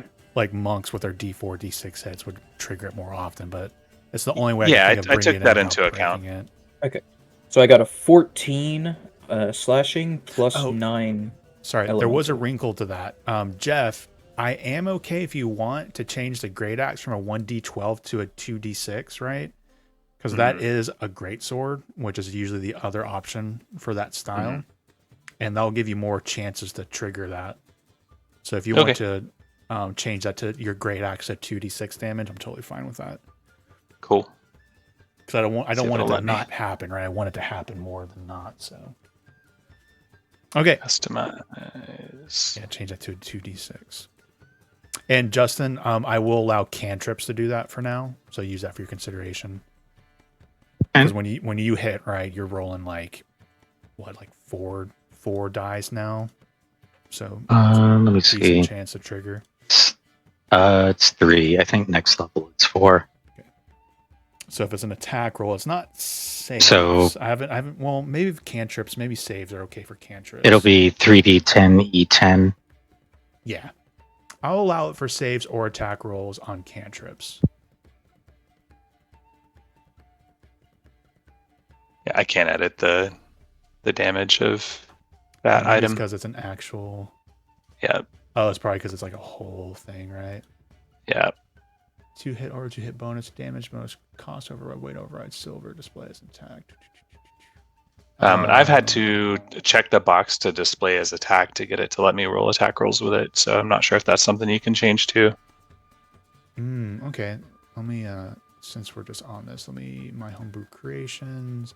And that's Ascended one, right? It is the Incarnated.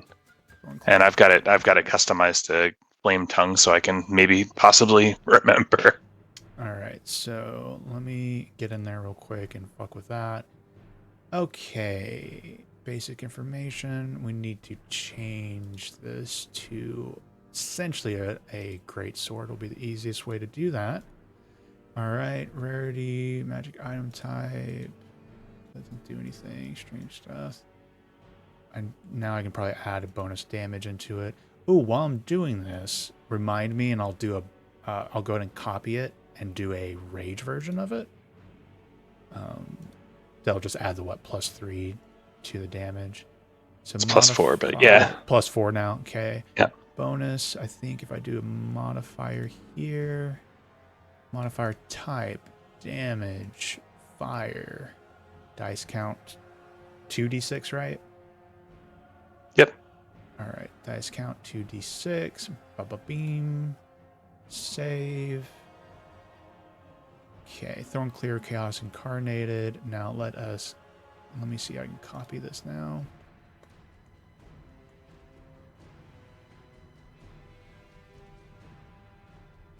Oops. My homebrew collection. Thorn Cleaver.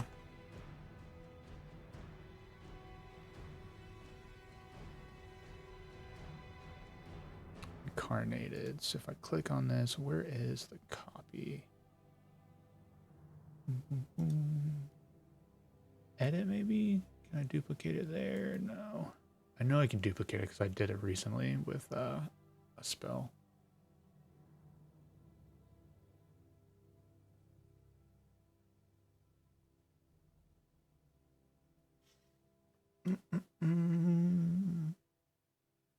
I won't spend too much time trying to remember how to duplicating it. Let's do a quick Google. Duplicating homebrew D&D Beyond.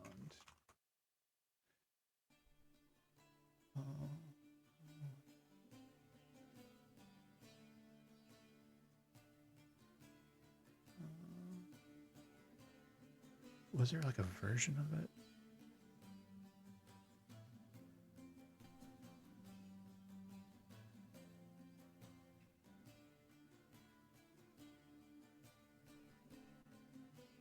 I thought I did this with a spell recently, so I feel like it should be like in my face.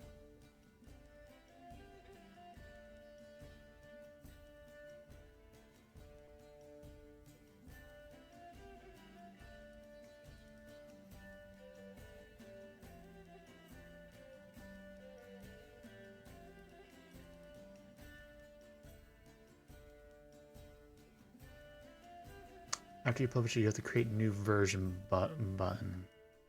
Where's the new version button? Do I need to publish it first? Okay, well, I'll look into doing a rage one later. Okay. But it should be updated now. If you refresh, or you're gonna have to probably delete your old one and then re-add it. But it should have great sword damage now and the fire damage in it now. Well, it showed up when I refreshed. Cool. In that case, you want to give it a test run for your damage die, see if it's checking out? Sure.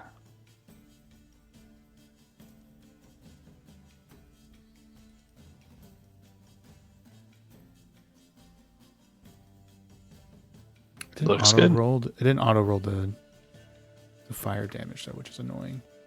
No.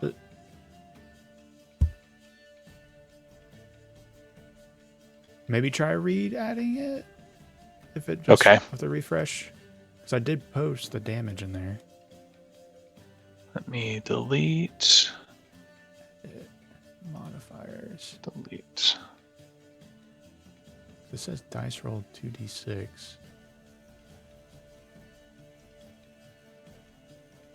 At the very least, it should show you like a. Thought it would add it there.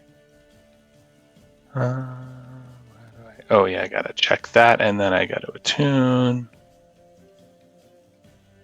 Cool. 2d6 plus 8. Anyone kept track of how much damage we did to the dragon? He's bugged. No. Yeah, it's still. Anyways. All right. Give me a second. I put it in there, but I do don't the know math. why the 2d6 is. It shows up, so like maybe I'll remember. Does it like show it on your sheet at least, like the fire damage? It does, yeah. Well, if he's going to calculate the damage, I'll remember.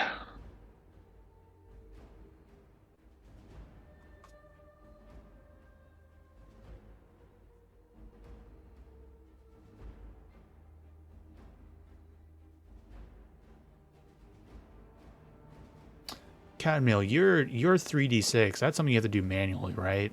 So whenever you click Pretty much. damage, it doesn't because like if that's not built in, then there's probably not a way for me to build it in with D&D Beyond. I probably could if I really, really worked hard at it, but No, well, uh, it's one of those things like we haven't changed yours, right? So if there's not a feature in there that when you're rolling damage that it's not automatically doing the 3d6 on top of it, then that means I shouldn't waste time because it's not going to do it. Yeah. pretty much. Yeah, it does say plus 2d6 at the end there.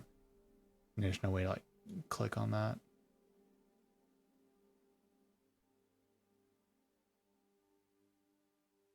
Alright.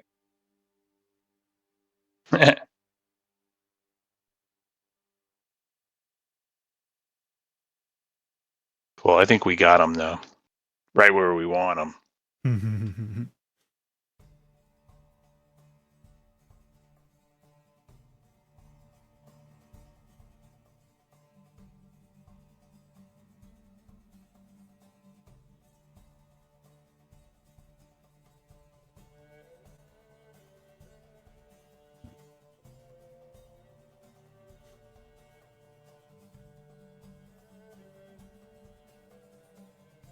Alright. So that is just my turn, is 99 plus 36. Plus... I think you hit him with a fireball, which he chose to succeed at the saving throw on, which was 37 divided by 2. And then Tingles' fireball, which he succeeded, and then... Or no, he failed, but tanked, and he had resistance, so... That was... Check roll 20.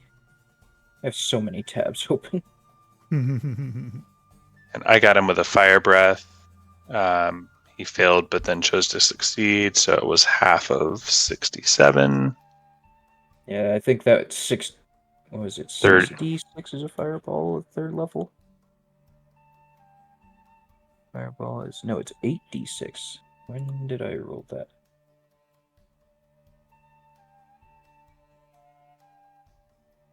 Did I roll that?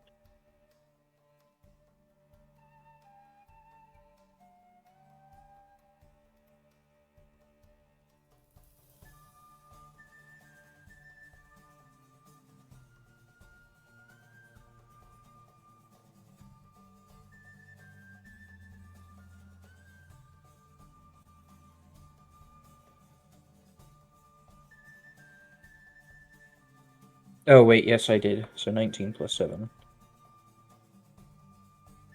Which was 26 divided by 2. Okay.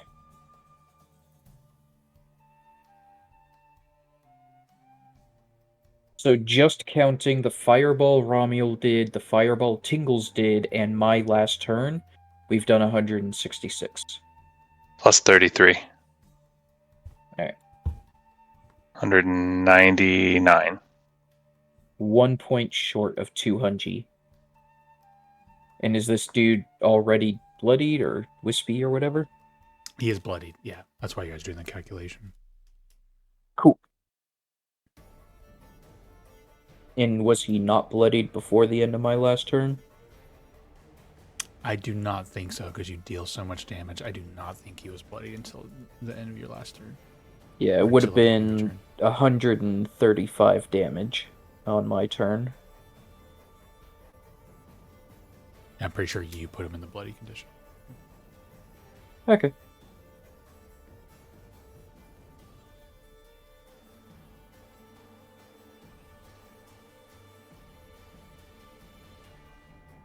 Also, when you get a moment, can you mark one of Tingles' 3rd level slots as used? Or one more. Level He already had one used. 10-4. Alright, so yeah, calculations are done. Cadmiel turns over, correct? Yes. After all of that.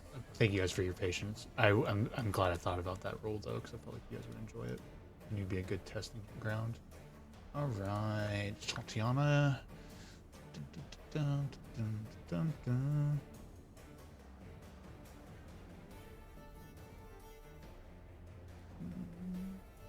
She'll cast a Disintegrate on the dragon. So he needs to make Dexterity saving throw. Versus her DC, which is decently high.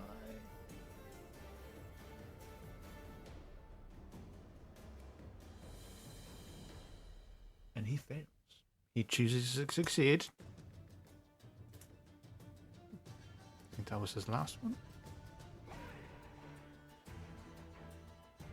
Oh, wait a second. Didn't we learn that Disintegrate was not a take half one? Yeah, it's a save or suck. Save or completely suck one. Mhm. So she, my own misplay as a DM, that's not biggie. She burns a legendary resistance. Fuck. Backs up. Orkville, you're up.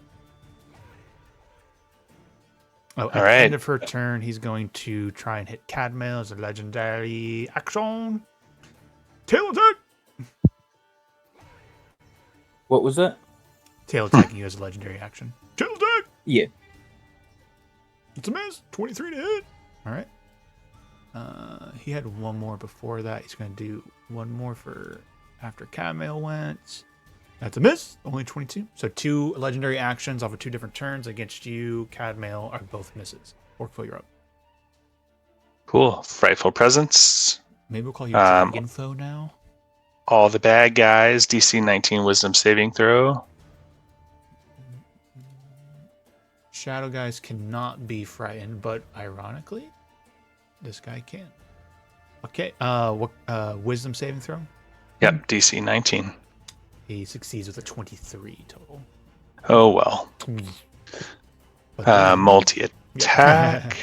I love that. It's like, I'm going to open with that, but then I can do all my attacks after. Yeah. So 1 with its bite and 2 with its claws. So I will bite. How are the ones looking? The ones nearest the me? little dudes near you are looking really weak. Okay. So I guess I can't really move, so I will bite the top one. So plus 14 to hit. Let's see, let me just type it in. 1d20 plus 14. I think that's probably going to hit. Did I do that wrong? Yeah, space. Space, yeah. Pretty much And I have natural 1, so Yeah. If you just want to hit up roll d20, roll d20. Yeah. Yep. So got him. And so it's 2d10 plus. My strength is reduced, so it's not plus 8 anymore. It is only plus. Oh yeah, your to hit is actually down a little bit, maybe. Yeah, so Not it's a a big deal. plus. I'm sorry, I can't think. So my strength is 22. That's plus 6. Yeah. Yep. So roll 2d10 plus 6. 17 on the top one for piercing plus 2d6 fire. They are destroyed. Cool. Bye. And then 2 claws plus 14 on the bottom one. If you want to roll damage for practice, you can be at 2 health left. So That's fine. I'll skip it, and I will stay where I'm at and tail. No, wait, I can't tail. I can claw, so I have to move up. Can I move up? Cadmail's in the way. technically, you can squeeze. Okay, I'll squeeze and attacky. 32 to hit for roll 2d10 plus 6. And then roll 2d6 for 20 or 17. Oh wait, 27. that one doesn't do the extra. That one doesn't do the extra. That one just does the 2d6 plus 6. 2d6 plus 6. Let me redo those. I'm sorry. No, it's okay. I do that all the time with the dragon stuff. We can just take that. No, so real quick. Let's use the 2d6 Yeah, and add 8 to that because you rolled a 6 on that. So it means you can roll another 6 on top of it. I'm confused. I'm using that. You rolled 2d6 Okay, for the yeah, fire yeah. damage, right? And just for Mhm. funsies, I'm going back to that so you can roll another 6 because that 6 exploded. Okay. So it's 18 Jump. plus 1 more d6. Just trust me. Okay. All right, so For total another 20. 2. Okay. So I think add 20 that's- to our calculation.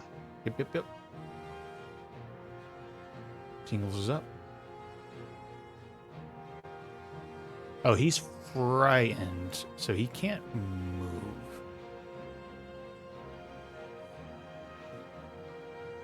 Oh, let's look at frightened again. It's so confusing because there's some creatures where it's like this frightened conditions means they can't move or that one has to run. So this one can't willingly move closer. Let's do a connection here. Line connection for Mr. Tingles. Snap the corner. Okay, he can see the dragon, but he does. So he has a line of sight for spells and such, but he can't move closer. You get that, Riley? Repeat that, please, one sec. Tingles is frightened, Yes. but he has line of sight, so he can't move closer, but he can still see the dragon for spells, depending what you're trying to do. Yes. I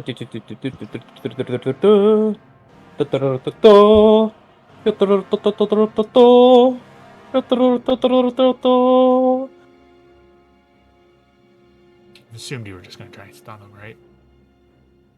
This point? Yeah, I'm gonna Vicious Mockery. Okay.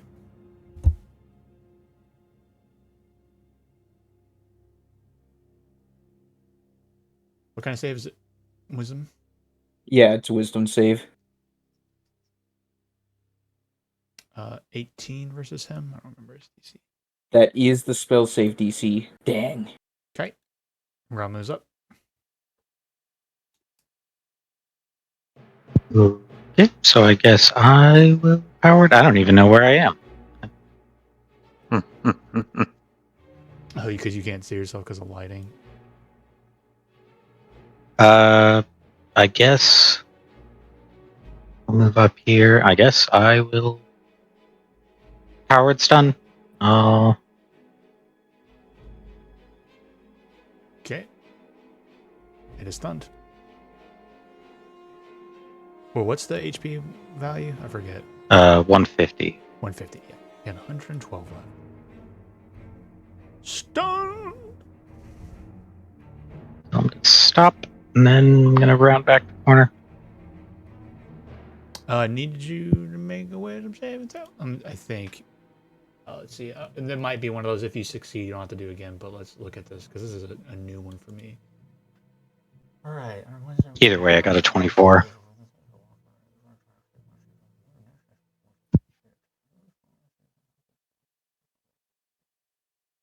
Okay. Yeah. So you did have to do it again. But yep. Success. Stunned. Good news is it can't do attack legendary action, so it had one left. Comes back to his turn, so he bypasses his turn because the stun will end at the end of his turn, if I remember correctly. Or does it does he need a save off of it? I don't remember. Power word. He has to make a Constitution save. Saving at the end of its turn, yeah, so it does continue.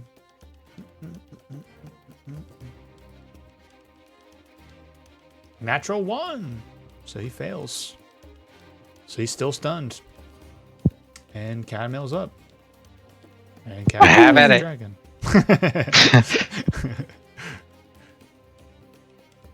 How many legendary resistances has this dragon used? I think he's used all of them.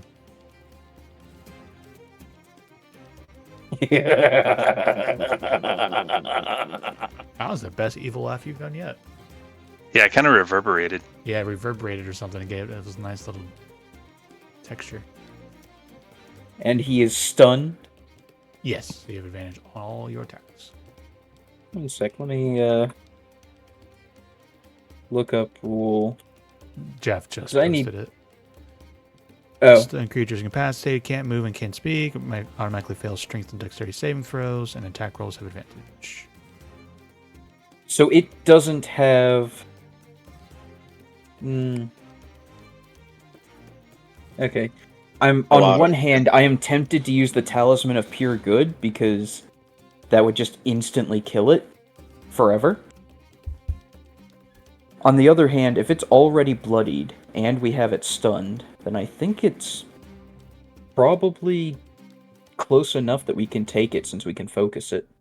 Yeah, above table, let's try to not kill the bronze dragon inside if we can. Oh, to be fair, I have not been doing a good job with the descriptions, but have you been hitting it? You've been hurting the shadow dragon, but the bronze dragon inside of it is bloodied and also on the verge of death. Is it possible to heal just the bronze dragon? In its current state, I'm just going to let you know above table, no. Okay. Well, in that case, I am So I going guess to... I'm not saying just you don't when have it gets options to on your the tables, but right now there's, with how you guys got, when and where you guys got to this, there's no healing it in the moment. I think it has something to do with the ring that was on the ground that we kind of ignored. Where's that ring? Orvex, go get that ring. I thought you put that on your finger. No, I was just tempted to, and then the shadow dragon started coming under the door. So you don't mind if I put it on my finger then? Go for it, bro. Cool, I mean- did. Nothing bad happened. Wait, if Orcfo has the ring, then it's Orcfo currently does not have merged the ring. into... No, I never picked it up. I'm fine with Jeff making that declaration. So Orvex had saw that and he just picked it up and put it on his finger, and so he has it. What do you want me to do with the ring?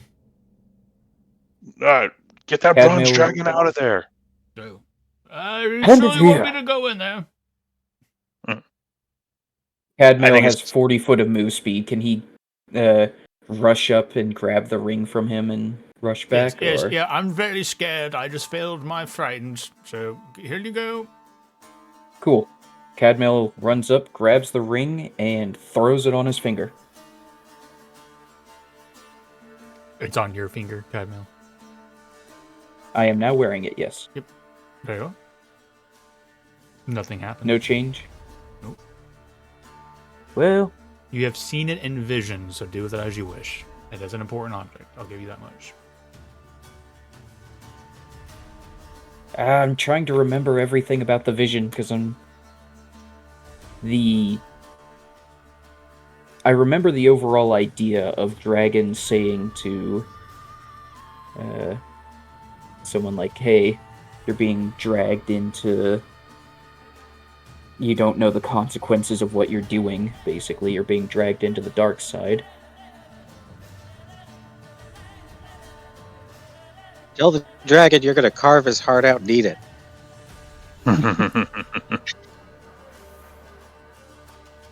Because you're quoting one of the visions, right, Justin? That's why you're saying that? Oh, yeah, I guess that reason too. Right? Was that from it? I can't remember. No, it was. Yeah. Yeah.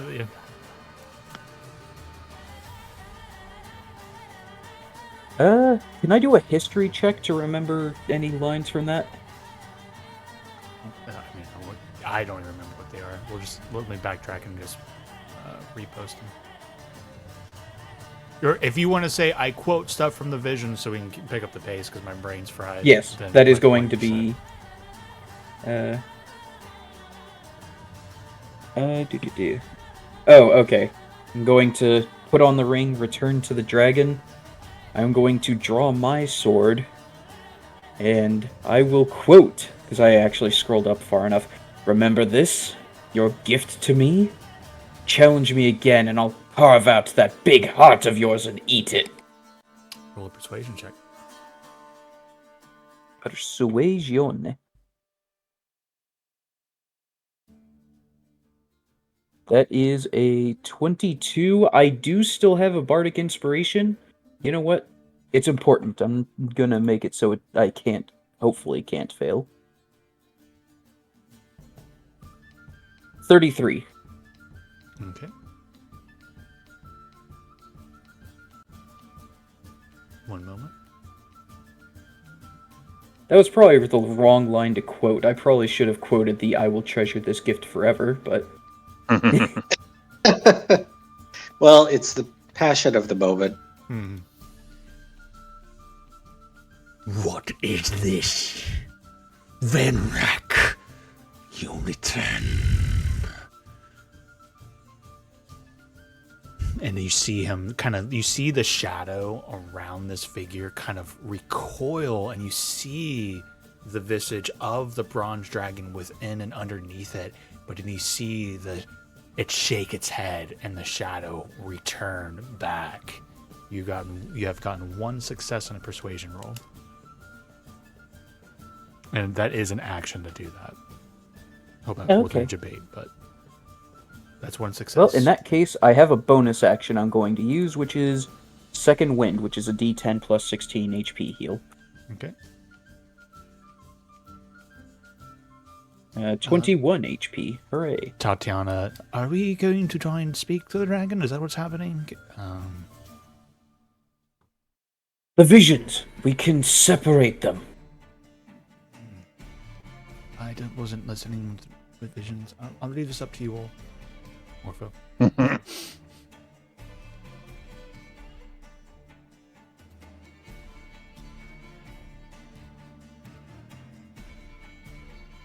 That's up to you, Cad.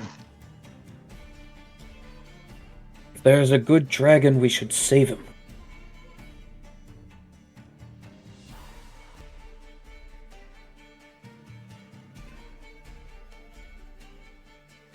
Yeah, but now's our chance if we're gonna end him.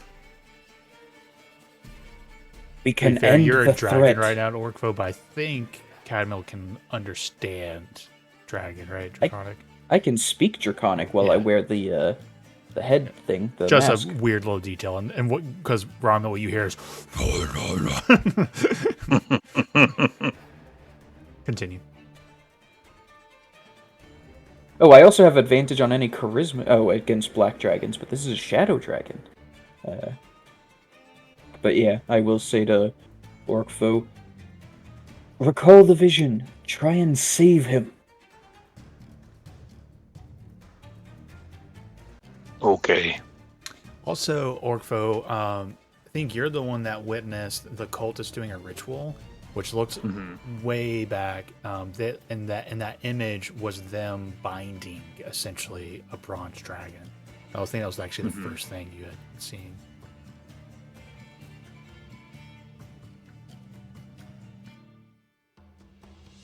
So did Tatiana do something? Oh no, she just said that you all have got this handled apparently, and has bypassed. All right. It's on you. So I'll say in Draconic, you foul spirit, leave this brother of mine. Roll a persuasion check. Okay, so that's just my charisma. That's just charisma. Okay. I'll give you advantage because you're a dragon talking to a dragon. 20. I used my bardic inspiration, so that go bye-bye.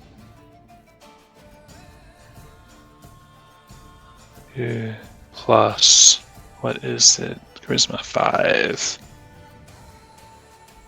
17. What did you roll last time?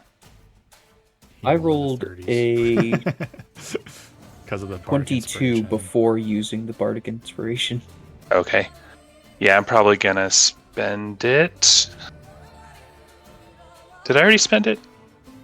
I don't think so. I don't think you've done anything you could spend it on. I did spend it because I spent it to not be. Oh, remember yeah, you baited it out of me with the frightened check. Yep. So 17 is not enough. Not enough. Oof. Okay. And let me see if I got my breath weapon back. I did.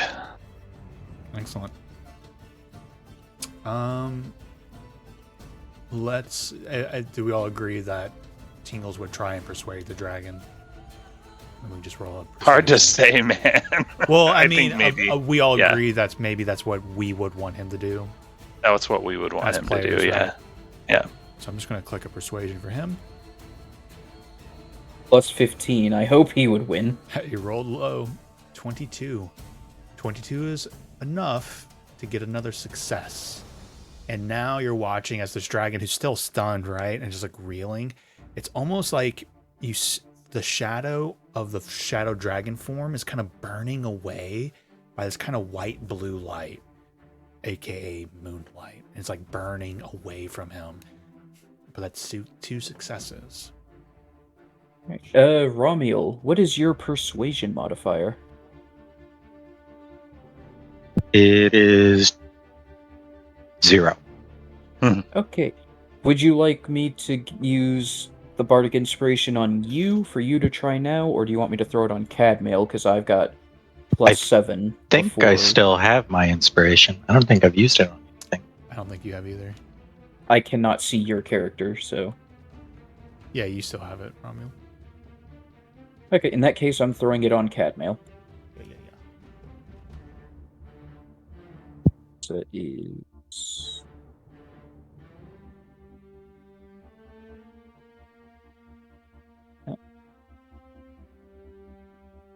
Alright.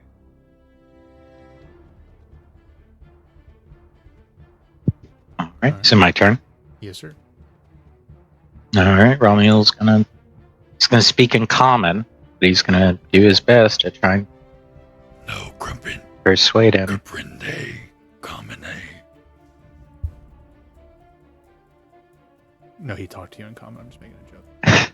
He's gonna try to remind him that he was a saloon worshiper. That's an 11, so I'll go ahead and roll the inspiration. This is what I hear. And now I want him to be a cowboy dragon.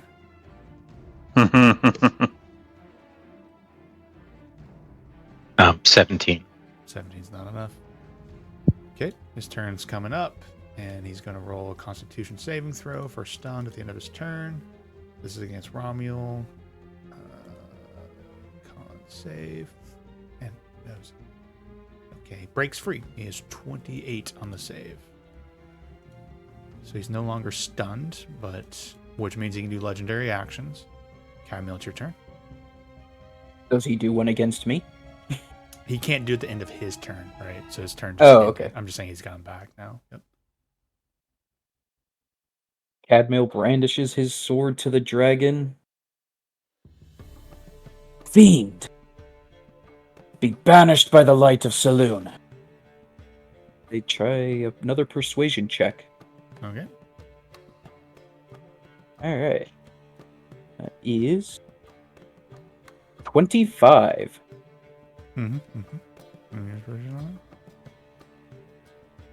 I definitely said 22 was success earlier, so don't use inspiration. I'm just trolling you.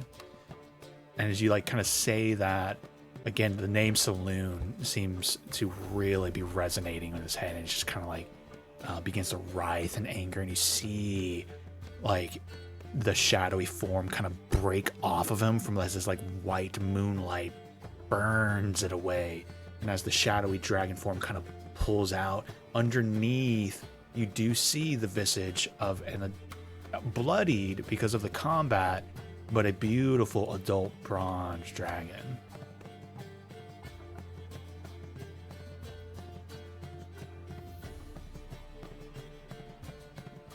And it kind of gets ripped free from the shadow dragon, and he just kind of steps out.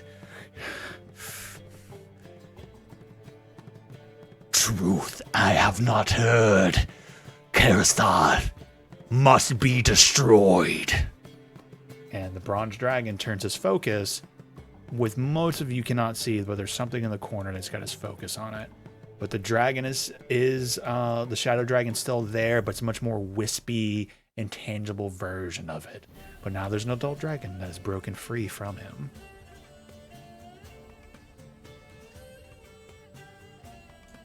Alright. Any bonus Tatiana, actions? the shadow! All right, very well, very well. Okay. Shall try Disintegrate again, because I think we all above table know that he doesn't have any more legendary resistances. And he fails. With a total of 18 against Tatiana. Disintegrate.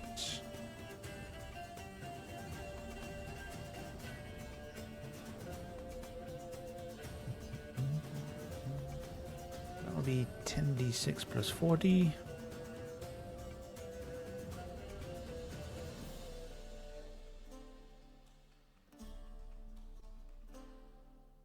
Awesome. Tons of damage. It is still up. Orpho. Ooh. Um.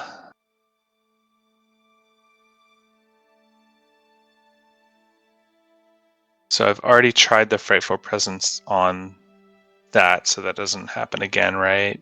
Because Yeah, you can technically keep it's reusing immune. it, but when people save on it, then they Yep. can't. They're immune for the rest of Cool. the 24 hours. But it's like confusing because it's like actions multi-attack. The dragon can use its Frightful Presence. It then makes 3 attacks. So I guess because it says can, that means I don't have to. So yeah, I'll just do multi-attack on it. So a bite. That's a 1d20 plus 14 to hit.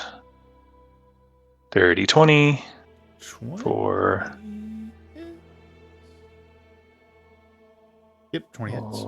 2d 10 plus 6. Oh, 2d6. Okay. Cool. So that is 28 for the bite attack. And then for 2 claws, I'll go ahead and roll both attacks. 31 and a 22. And it's 2d6 plus 6. 2d6 plus 6. 17 and 16. It doesn't matter here because it's so weak, but on both of those 2d6s, they would have exploded. Oh, yeah.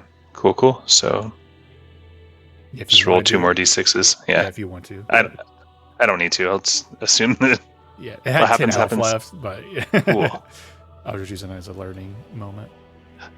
All right, so Orpho, you get the killing blow on the Shadow Dragon, the remnants of it, right? So more like a shell wisp, this necrotic negative energy that was enveloping, consuming the Bronze Dragon that's broken free.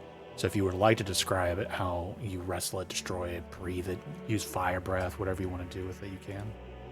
Yeah, I think just because the final one was the claw, so like I would bite it, and like as I tear away, kind of like flames kiss off, and my claws just go right through it. Again, just pounding fire into it and pounding it directly into the ground, and it billows into smoke.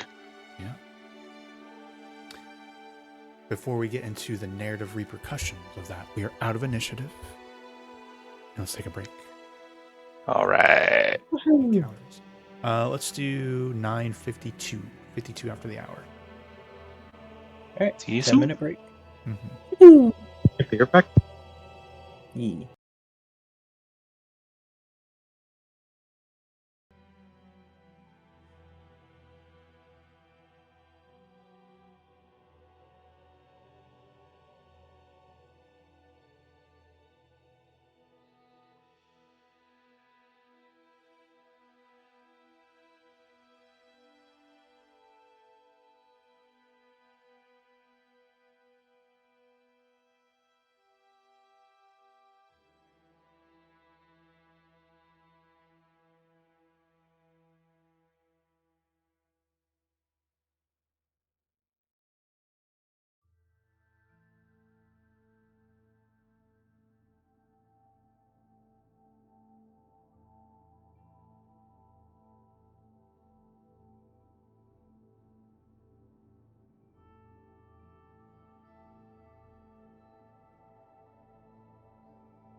muted.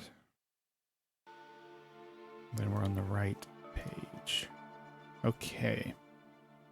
Music's going. Everything's unmuted. I did not fail on the stream side of it for the VOD. Okay.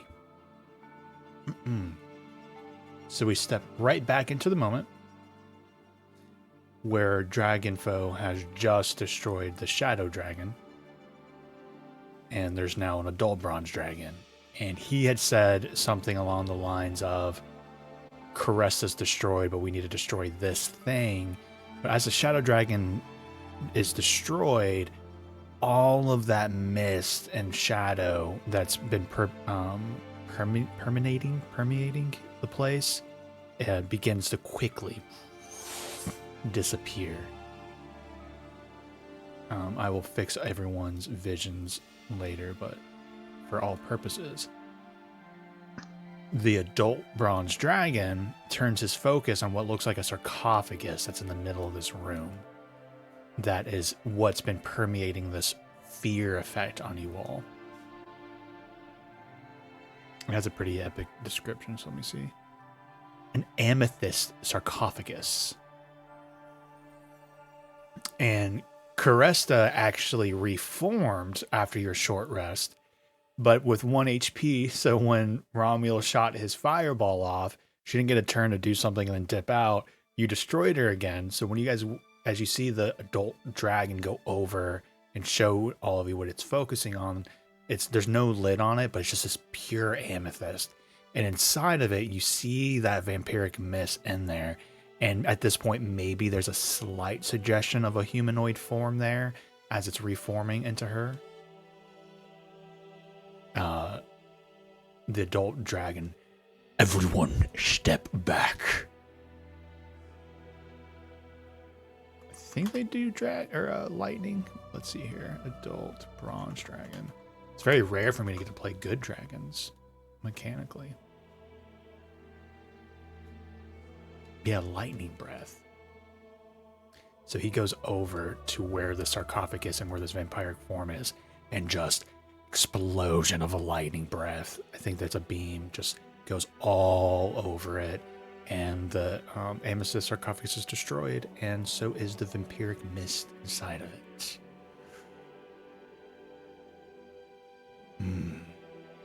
I think you got her. He kind of turns and looks at you. It's rare for me to see one of my chromatic cousins ally themselves with me. Who are you? About that, I just drank a cool potion that lets me look like this for a little while.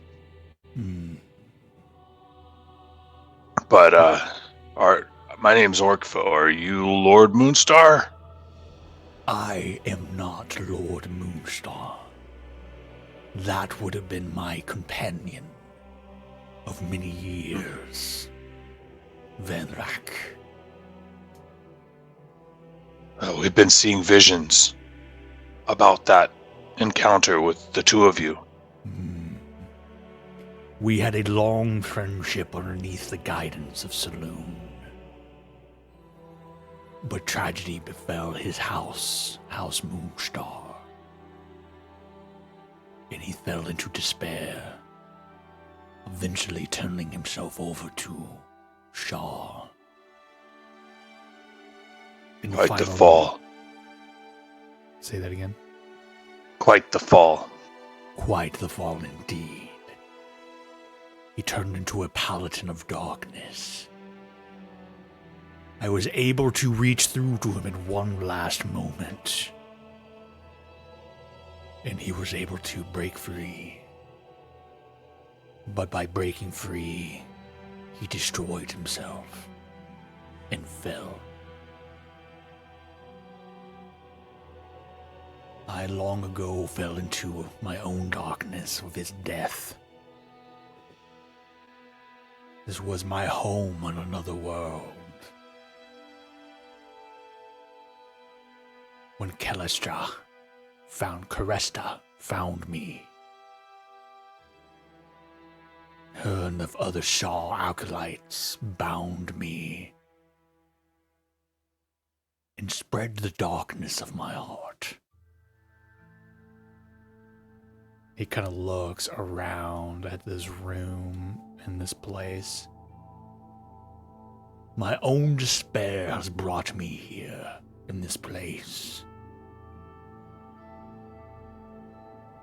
You have my thanks. Do you have a name, Orkfo and the others? He's speaking in common, by the way, so everyone can understand him.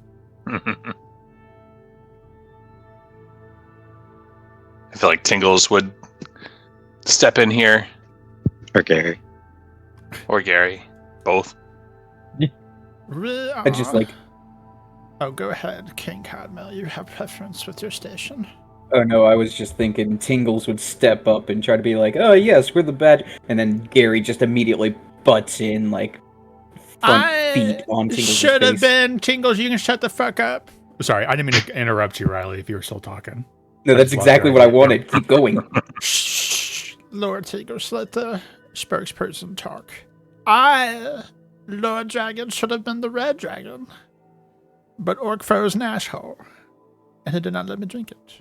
But I am the local expert on dragons. You see, we are on name basis with Lord Bahamut himself. I may even have procreated with one of his...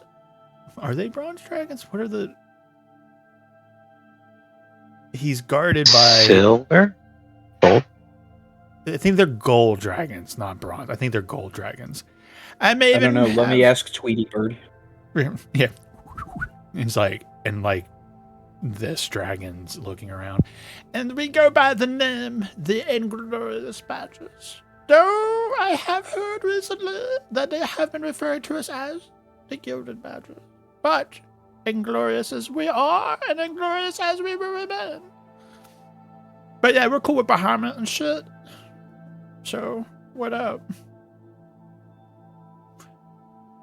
You are a strange little creature, Badger, but your doom resound with the power of my father. Is that a canary I see upon your shoulder? And Cadmail will give a Cormyrean, not salute, a bow. Wow. It, yes. King Cadmail King of Cormyr. Cadmail of Cormyr. Of the Emmet bloodline. A Chardalon is no longer on our home plane. Chardalon. And that is a name I have not heard in a very long time. Your world, you say? What world do you all hail from? I am from Earth.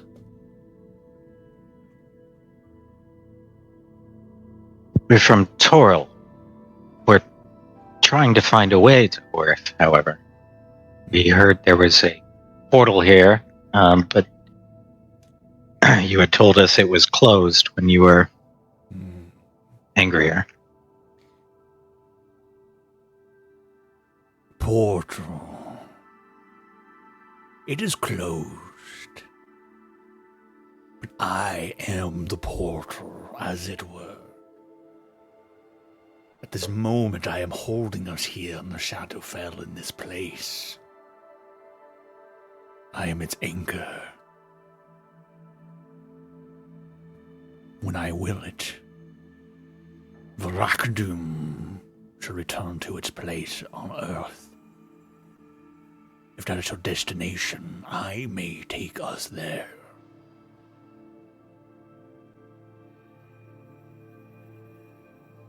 And my apologies. My name is Glysteer the Bronze, and I am indebted. Can you spell that? Glyster. Lyster the Bronze. Glasteer. It's a long E. Aha. Or heavy Orkfo will like bow his dragon head. Pleased to meet you. I must say I will grow fond of a red cousin bowing to me. Interesting. So you come here with the blessings of Bahamut himself. Free me seeking Earth. Shall we return to my home? Do you have a manner to return to your home when all of this is over? Well, I we're kind of in believe- it now, one way or the other. I believe we've at least one we can rely on. As he looks towards Tatiana. Well, actually, let me do a bit of a clarification on that. Gleister, it's a pleasure to meet you. And he kind of breathes in and is looking at her, and his eyes are like glinting, those magical draconic eyes. You sting of undeath and evil. Is this one truly an ally of yours, Inglorious Badgers? Well, that was a bit rude. Well, Badgers, am I a ally of yours or not? We're working you- together. An She's ally kind of of a circumstance at the moment. liability that we keep close at hand. But Hmm. she has her utility as well. An ally of circumstance at the moment, although I would wish that the trust could be gained, but you're going to have to be a little more open, Tatiana. I've been trying to be as open as possible that I can with you all.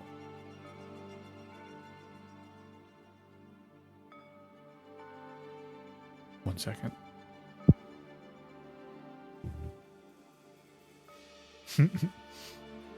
The Gleisteer, the bronze.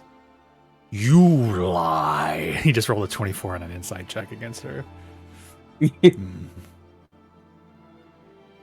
Yeah, What Cadmel, truths do you hold from your working alliance? Were you going to say something, Cadmel?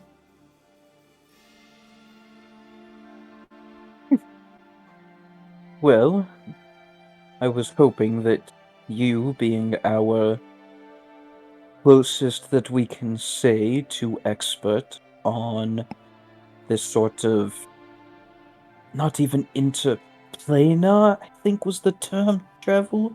This was extraplanar or something. Extra This hurts my universal, head. I think might be the term for it, though. I'm not sure.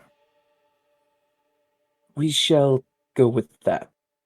You are the closest we have to an expert on extra universal travel, so I was hoping that you would have a better plan than wing it. Well, I did not have a better plan than wing it. I was under the impression there was a literal portal here to Earth, where it appears, while there is an avenue, it's Gleisteer himself and this whole of Vanrakdoom. Gleisteer the Bronze, would you be able to bring us back here once you're back on Earth?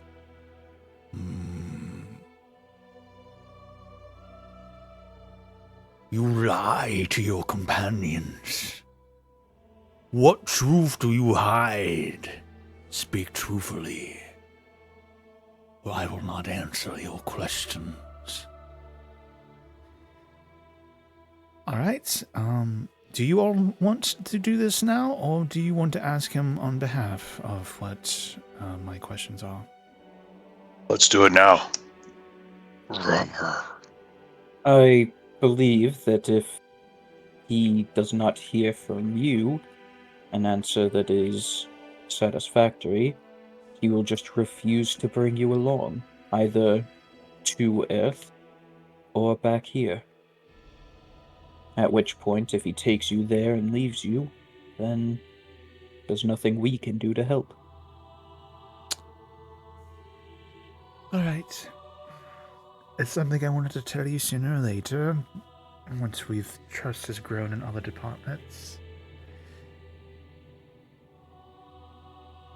So I'm the reason why all of your friends and family was taken by a Serac.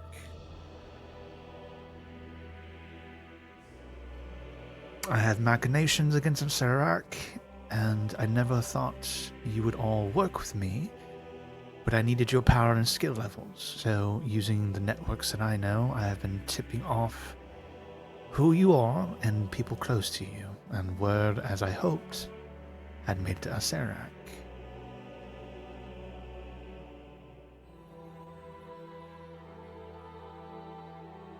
Fire's gonna start coming out of my nostrils, and I'm gonna slide around closer and closer. I'm gonna roll a wisdom saving throw against the aneurysm she just gave Cadmail. 100%. Okay, 23. He's got a headache, but that's the worst of it.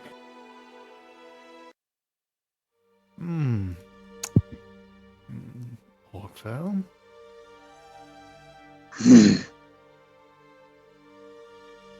Orkfo, before you do anything, she already told me.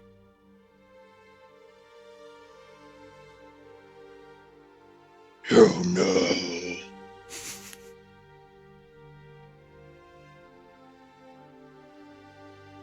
I knew. But it doesn't matter now.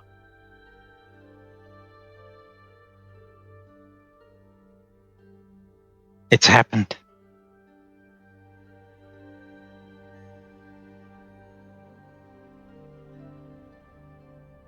I know it doesn't mean anything. So let's Go ahead, Romeo. let's not overreact.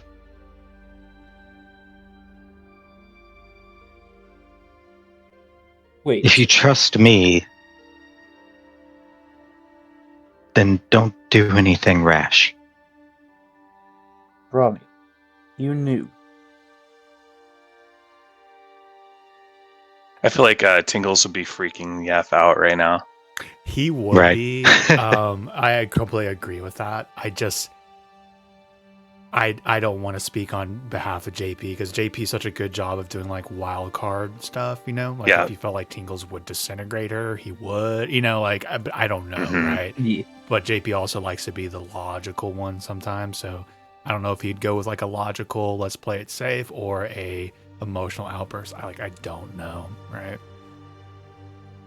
So I think Do we want to Tingles is maybe just like put a pin in that for a little while, and like Orkfo would be like kind of retconning a little bit and say something about the vision. Saw a vision of a hilt of a sunblade that burns with radiance. Does that exist in this dungeon? It is somewhere here. My items from my past are scattered. I see you found the ring.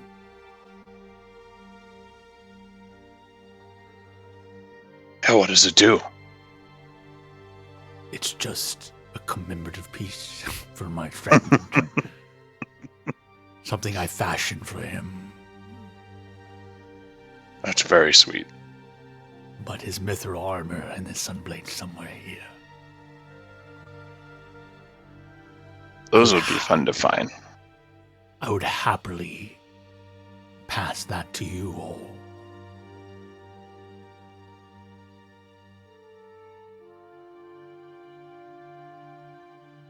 So, Jeff, were you just trying to steer away the conversation from Tatiana until JP's here? Kind of. Like, there's still a lot of time left in this session, though. Yeah, that's what I'm saying. Like, yeah, I was thinking of interjecting kind of before all that happened, but I kind of let it play out. And I don't know. What does everybody else think? I would say is, JP will sometimes RP out characters that are in shock, right? Hmm. and processing. So I think we could let this play out a little bit with Tingles in the background, like processing that information, in my Hmm. opinion. But I agree with you too. Like JP always has really good input to how he thinks situations should play out. So, especially complicated ones like this. I have to admit, like I'm thinking of like eating her.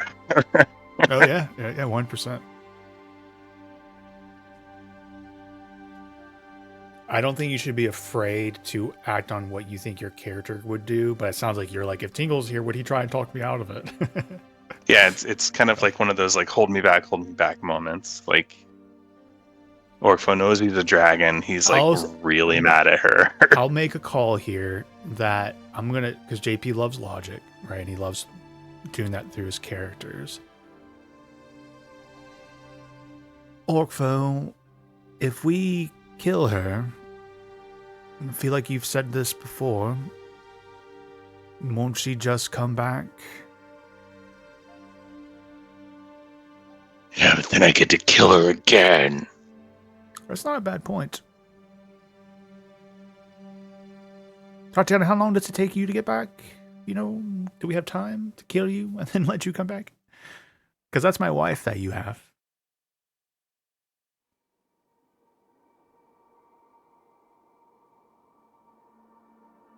It depends. I don't know if it's time that you all were going to want to waste, though. It could be days.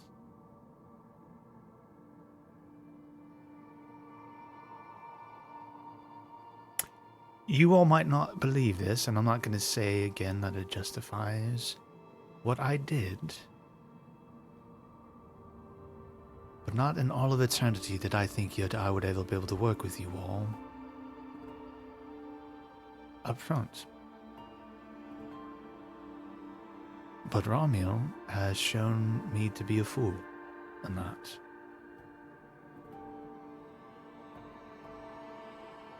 And I'm willing to put everything I have and who I am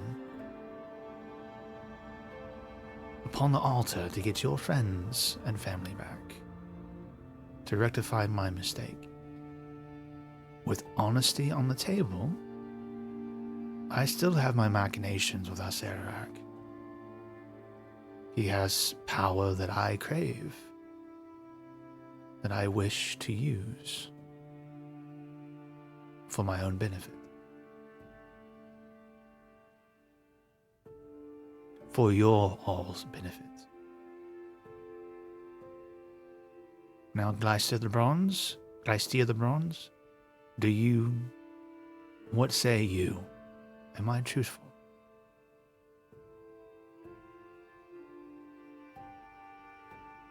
Or what you see as a roll just for your consideration.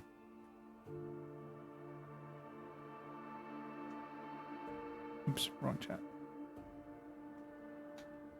Obviously, if any of you guys want to do insights, you can.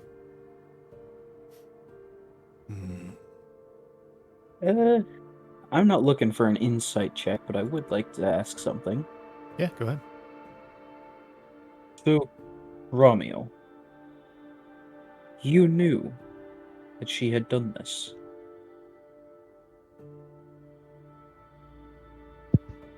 Yes, I've known since Candlekeep.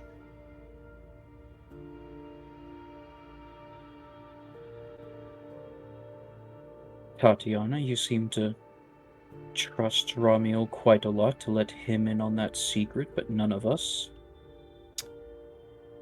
I put myself on the altar for judgment in front of Romeo once, and he brought me to you.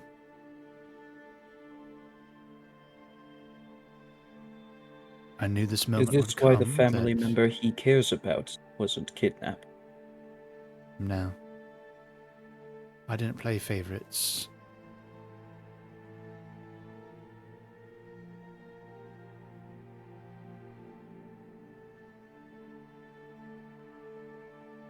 Frankly, from what you've told me, Romeo, it seems that you don't actually have love for your father, which I did not know. Right. And if you would have known, then I'm sure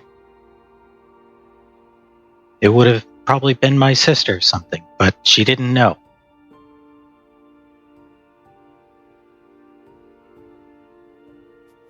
Rich just put into the Twitch chat, Badgers calling Civil War.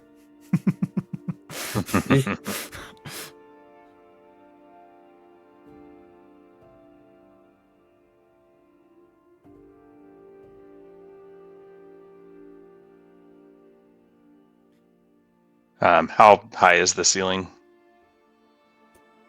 I'm just going to say 30 feet.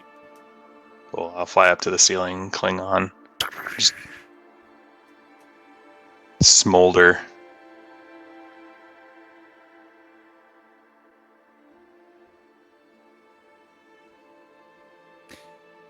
Tingles calls out to Romuald.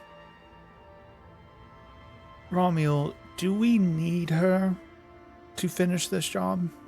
To get my wife back?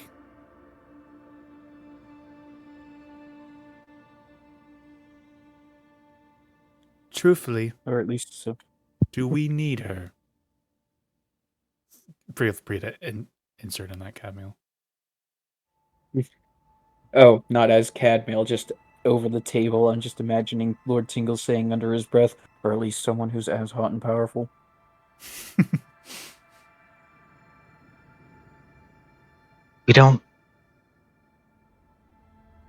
We don't need her.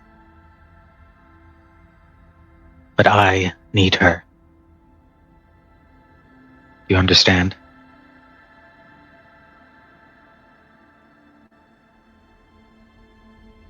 If any of you trust me,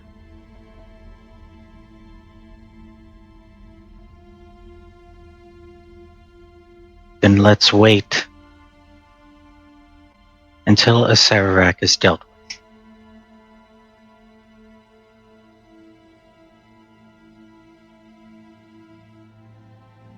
Orkva, do you want to maybe have Romuald roll you a persuasion check or something?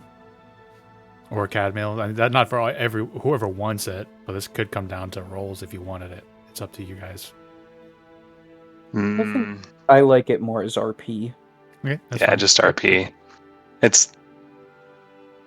I'm looking for any excuse to pounce, though. Like, if Tingles was going to be aggressive, or like, if Gleistier the Bronze was a little bit more condemning. Like, I don't know. I'm so close. I don't want it to come to rolls, but Gleistier does say in his own right,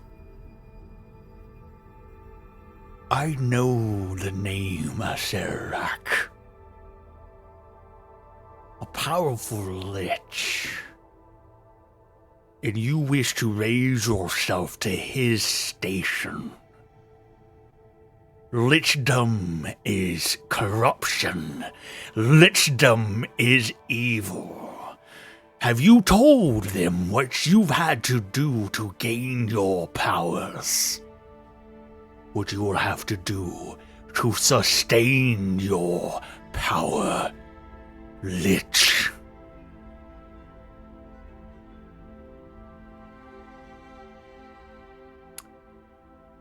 I believe you all need to, understand how liches, how we gain our powers, and that's through souls. I've been feeding on souls here in the Shadowfell since we last crossed paths.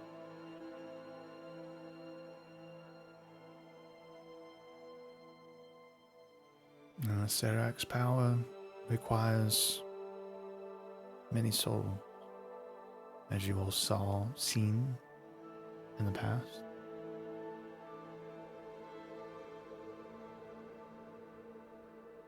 I do prefer the souls of the tormented, the evil, I should say. In Gleistier, I did do a bloody sacrifice to get to my place where I am. And it was a sacrifice I was happy to make, as it was a man who did very hurtful things to me in the past. Despicable things.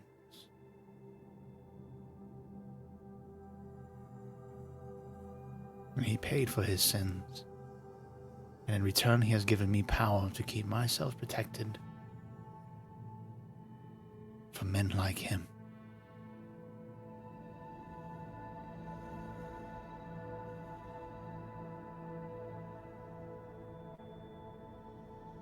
What is the power you wish to rend from Asarak? And how do you intend to wield it? I am but a lich, as it said. I wish to become a demi-lich. To unshackle myself as a Asarak has from just one world and one plane. To protect myself. To protect those, and as she says that, she looks at Romuald. That matter to me.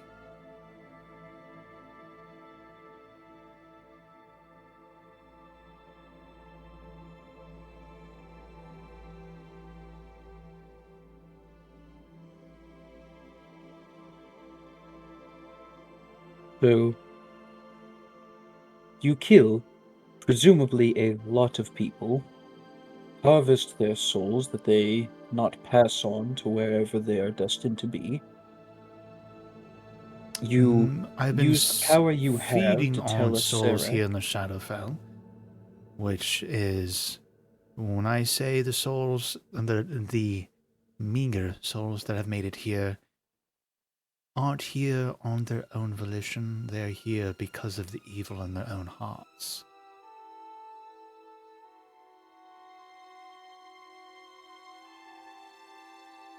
You used your power to tell a Serac about us and our families and those we hold dear.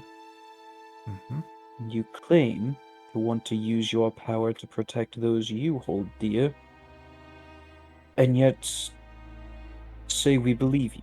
Say for the next century that you retain the wits about you, and that you hold true to your word, and you act as a good person, only taking the souls of the truly evil and all of that stuff.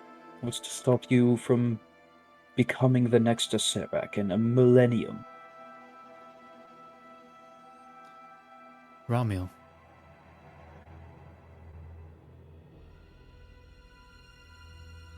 What, is he to sit at your side? Yes. Romuald will keep me from slipping into any sort of madness.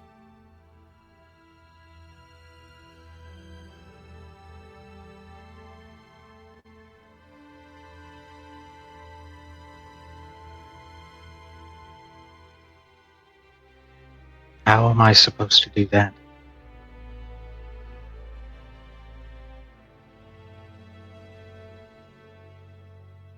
You know me better than anyone. And we have spoken of the millennia ahead of us.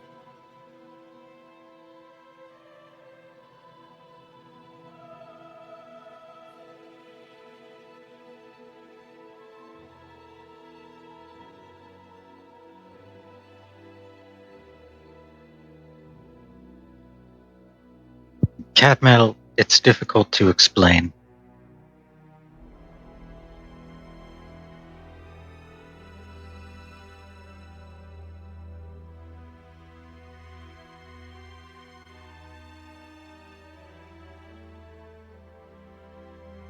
It's difficult to explain that once we're dead and gone, after however many uncountable numbers of years have passed, that you two will remain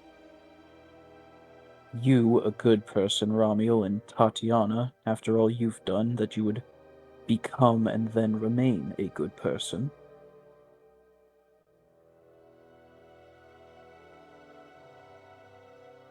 Well, if we're all being honest, I'm not that concerned with how good of a person she is. Simply that she's the only person I'm going to know in 2 centuries, 3 centuries.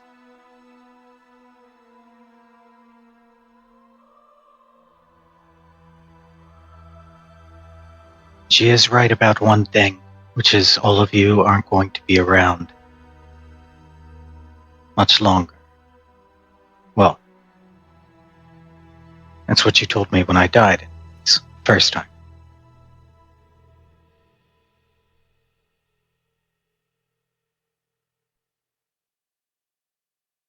Why you want to stick around this place so bad?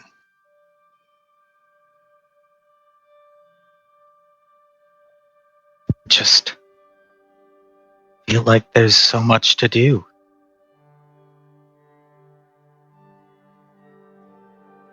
There Dedicated always what is. little bit of a life I've had to researching dangerous magic. And the more dangerous magic I learn, the more there is. I've just gained access to the largest library in the world, and it will take more than a lifetime to read what I need to read to know all the things I want to know. It's the same reason any wizard before me would do.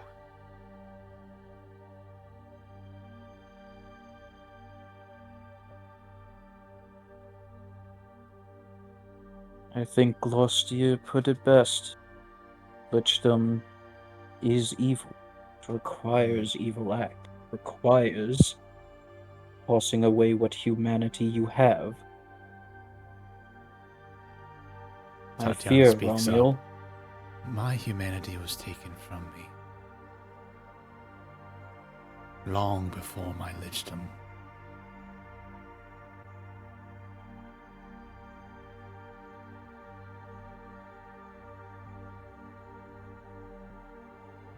Romuald, I fear your lust for power might drive you to do things that you'll regret.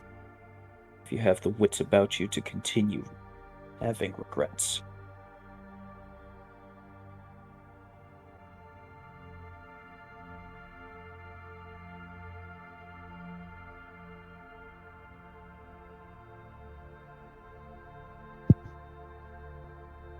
Well, I'm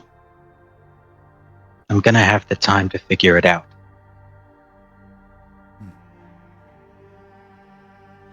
Tatiana. It appears to me you have wronged them deeply. If you truly have remorse for what you have done,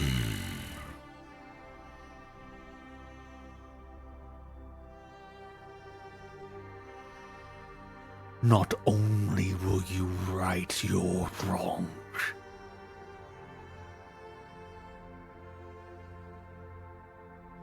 but you will cast aside your ambitions.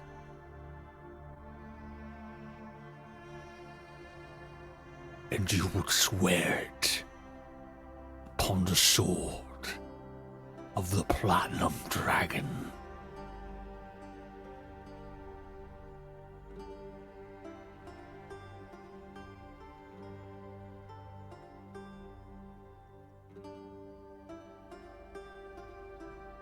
What say you, Prince of Bahamut? What say you, Orcfoe? What say you, Romeo?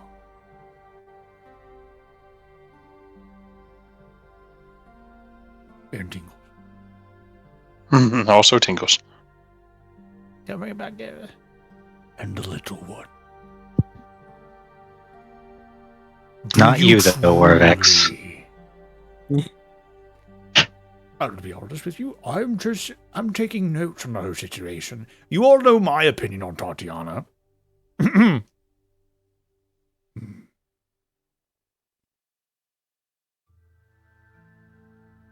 Will you give up your ambition?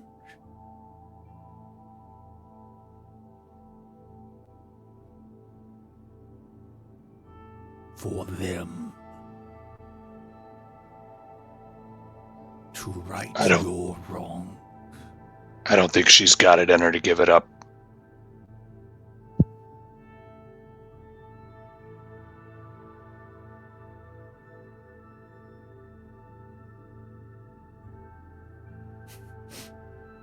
Rich is egging you guys on so hard. He says, kill her, do it for those lost. It will feel good. I have one question, Tatiana. And what is that? Did you tell Asarak where my family was? Has he been there?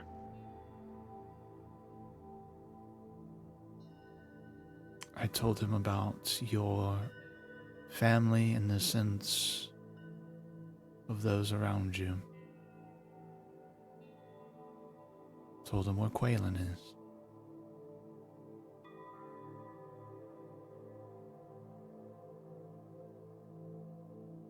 But not my lineage.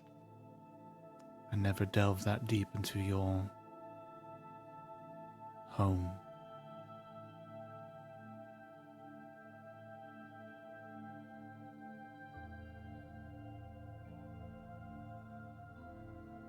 We didn't have any like sending stones or something with Quaylen, did we? I can't remember anything like that. I don't think we had one with him, but I do remember getting one from Eamon. And Eamon got cut off, right? I'm pretty, if I remember correctly. Yeah, like halfway Did somebody through, try like to send a sending to Quaylen? Rommel, did you I don't try think to send so. something to Quaylen? I don't remember. I feel like you would probably remember, Justin, with your memory. I I don't remember that don't ever. remember, so I think I have a sending stone with like the guard at Citadel Felbar, but it's like currently absorbed into my dragon form.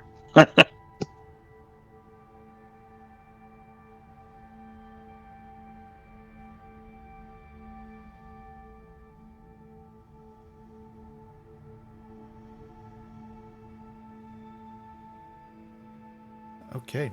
Or did I? Oh, I don't remember. If she had said yes, I was going to pounce, just in case it wasn't obvious. Mm-hmm.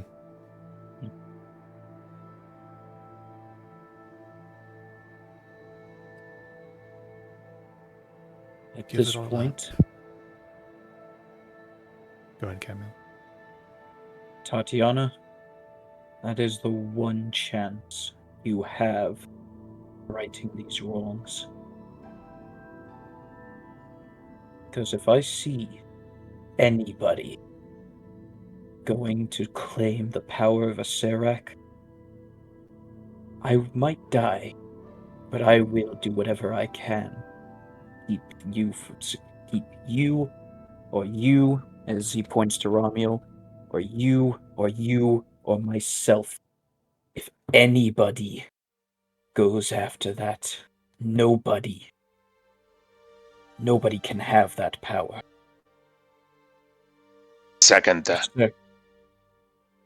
If I go for it, I want you all to kill me if I am tempted to do so, and I will be drawing my sword against whoever seeks to claim it for themselves.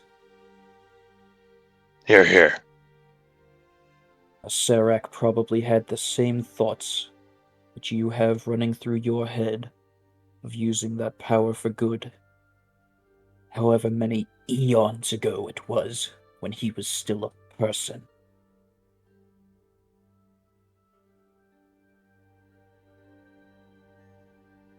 With that much power, the value of anyone's lives is practically zero. And just to chase that power, to get our help for you to claim it, you've already ruined the lives of quite a few families.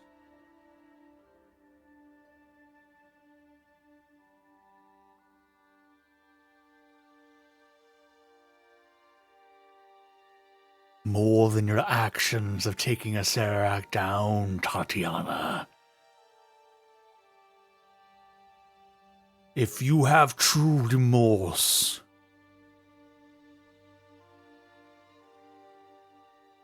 this is your moment to walk away from the precipice.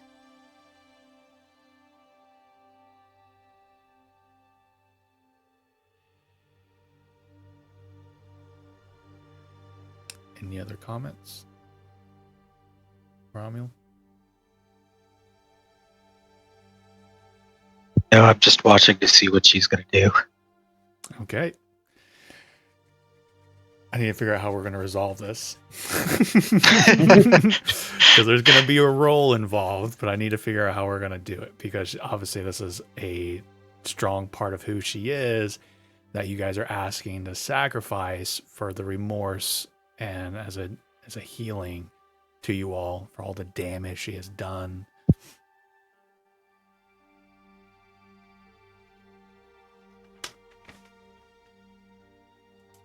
Because, you know, like higher the DC, right? Like I feel like there should be a DC here.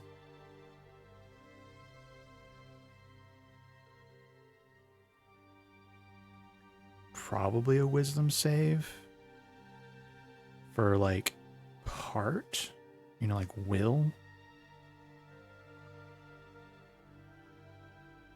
Like to me, it's a weird anecdote. I feel like the seed of the Grinch's heart has been planted, right? And now let's see if the heart can get big enough to get past her fears, her legitimate fears. Like this is her lifelong goal, though, is to get to a position of power where no one can hurt her. So I think it's a high DC.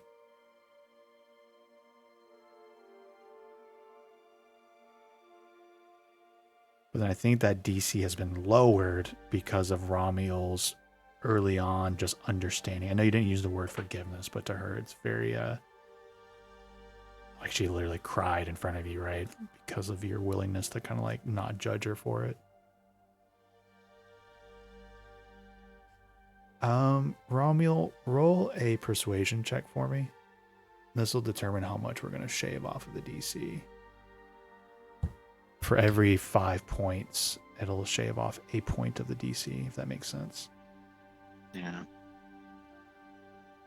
6.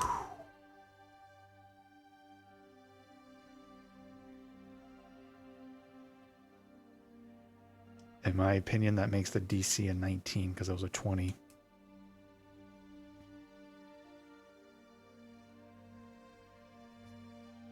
I'm also taking my time because I think Justin's got to think about how he wants to react depending on how this goes.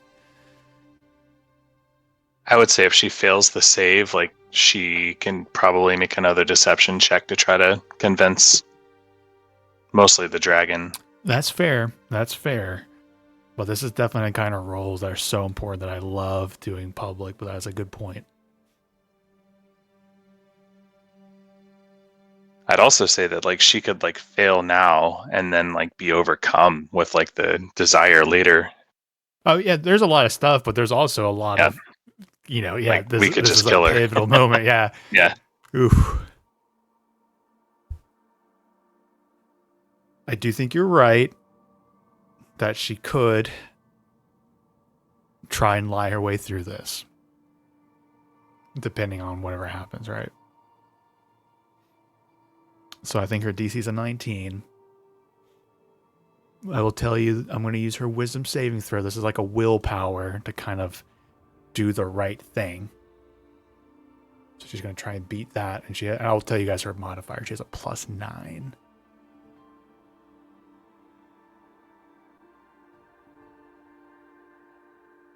All right. I'm making the roll now. Okay. Fail, fail, fail, fail.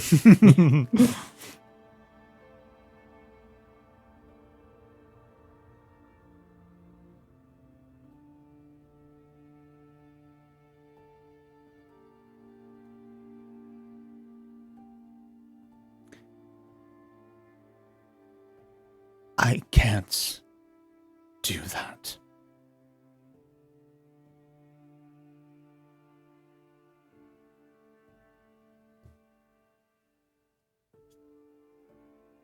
Fuck.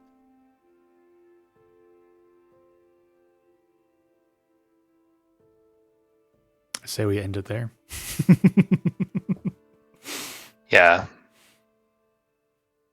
And I can also give technically JP some room to play with that information. Justin, I think, needs to think about what that answer is and what that means for him.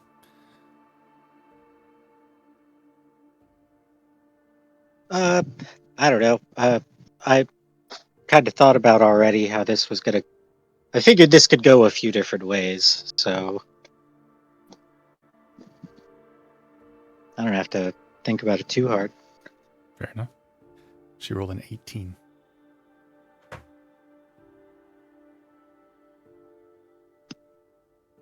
You said it was a 19 DC? Yep. Oh, man. So it's all because we didn't give her inspiration. And if you think about it, too, if you rolled higher in your persuasion check, that would have bumped it down. Yeah. If you got a 10 or That would. higher. I had a +0. Actually, I just realized, does You had bardic Tingles have inspiration something this that whole can be... time. No, I had already used them. Oh, did you? What did you say, I Ryan? should have used Tingles' bardic inspiration. Like, give it to her. Oh, give it to her to use? Oh, yeah, maybe. That'd be kind of weird I if should have. I would be very interested to know if, like, I was like, would she use an inspiration there? But, you know, like, maybe, like, Well, would Tingles, he? yeah, would he have given it to Would her? he Right? willingly Yeah. give her a bardic inspiration, He would knowing want that to she could kill use him. it for anything? Yeah. That could have been some really good RP from JP, though, to kind of, like, try and persuade her to be a good person in this moment and, like, give up. But, you know, that's Tingle saying give up your overreach for power, right? Who has his own, like, personality trait of, like, power. Yeah. I assume he's just gonna want to kill her. Probably. At some point this week, I'm gonna talk with him on the phone, Yeah. and Give him a there's a lemon. pretty high chance he's gonna call me in like 20 minutes. I will leave it open to the, like, That's Tingle's influence on it. You know, maybe that would have tipped that DC down, depending on how he wants to do it, you know. We'll give room for JP to influence the situation, or maybe talk you guys out of it. I don't know. Yeah. Yeah. To be fair, It'll be a little wishy-washy, but if we let that role that she did stay, then literally he just needs to... I just looked at the picture you posted in Inglorious Rolls. It's like 18, very bottom.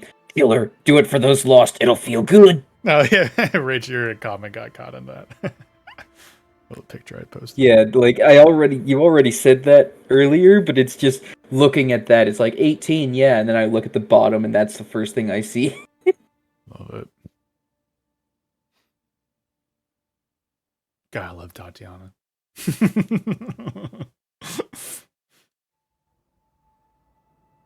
Thank you, Justin, for giving me a good NPC to play with you guys.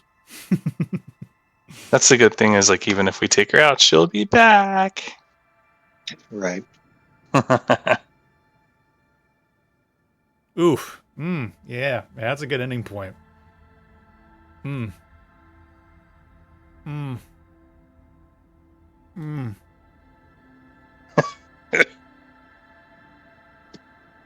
Juicy. Yeah. It's like this is a quiet ending. You guys have any more comments, questions, or concerns, or? Oh, I'm very concerned. Yeah. Because next time we play, will be next Monday. I'm good to go. Are you guys good for Monday? Anyone doing any crazy traveling or anything for the holiday? Big travels? I think so. I'm gonna be traveling, but I should be back in town for Monday. On the 20th. Yeah. Because we'll have whatever you guys are going, how we're going to resolve the Tatiana stuff, and then next stop, Earth in Greyhawk. And around the corner, the Tomb of Horrors. Oof. Riley, can you do that evil laugh again? Oh, yeah. It has to be in the moment. Yeah, right. Don't make me do that. Like, what is he, a monkey? All right. Do the thing. All right, guys. I'm going to sign off. I'm excited. to see what Good night, JB's everybody. got in on that. Yep, GG's. GG's. Good RP. That was A+. Till next time. Woohoo! Bye bye. Get fucked, Yeah. Rich. Cliffhanger. I'm excited. Yes. I am also very concerned because now I have set the stage for if somebody goes for that thing, I am going to try and kill. Nah, that's freaking that. Yeah, I'm glad you guys are getting to lean into it because there's been some moral grayness for some of the characters and stuff that hasn't really been put to the forefront. So I'm loving how it's like finally coming through, and it could happen right at the climactic end and stuff.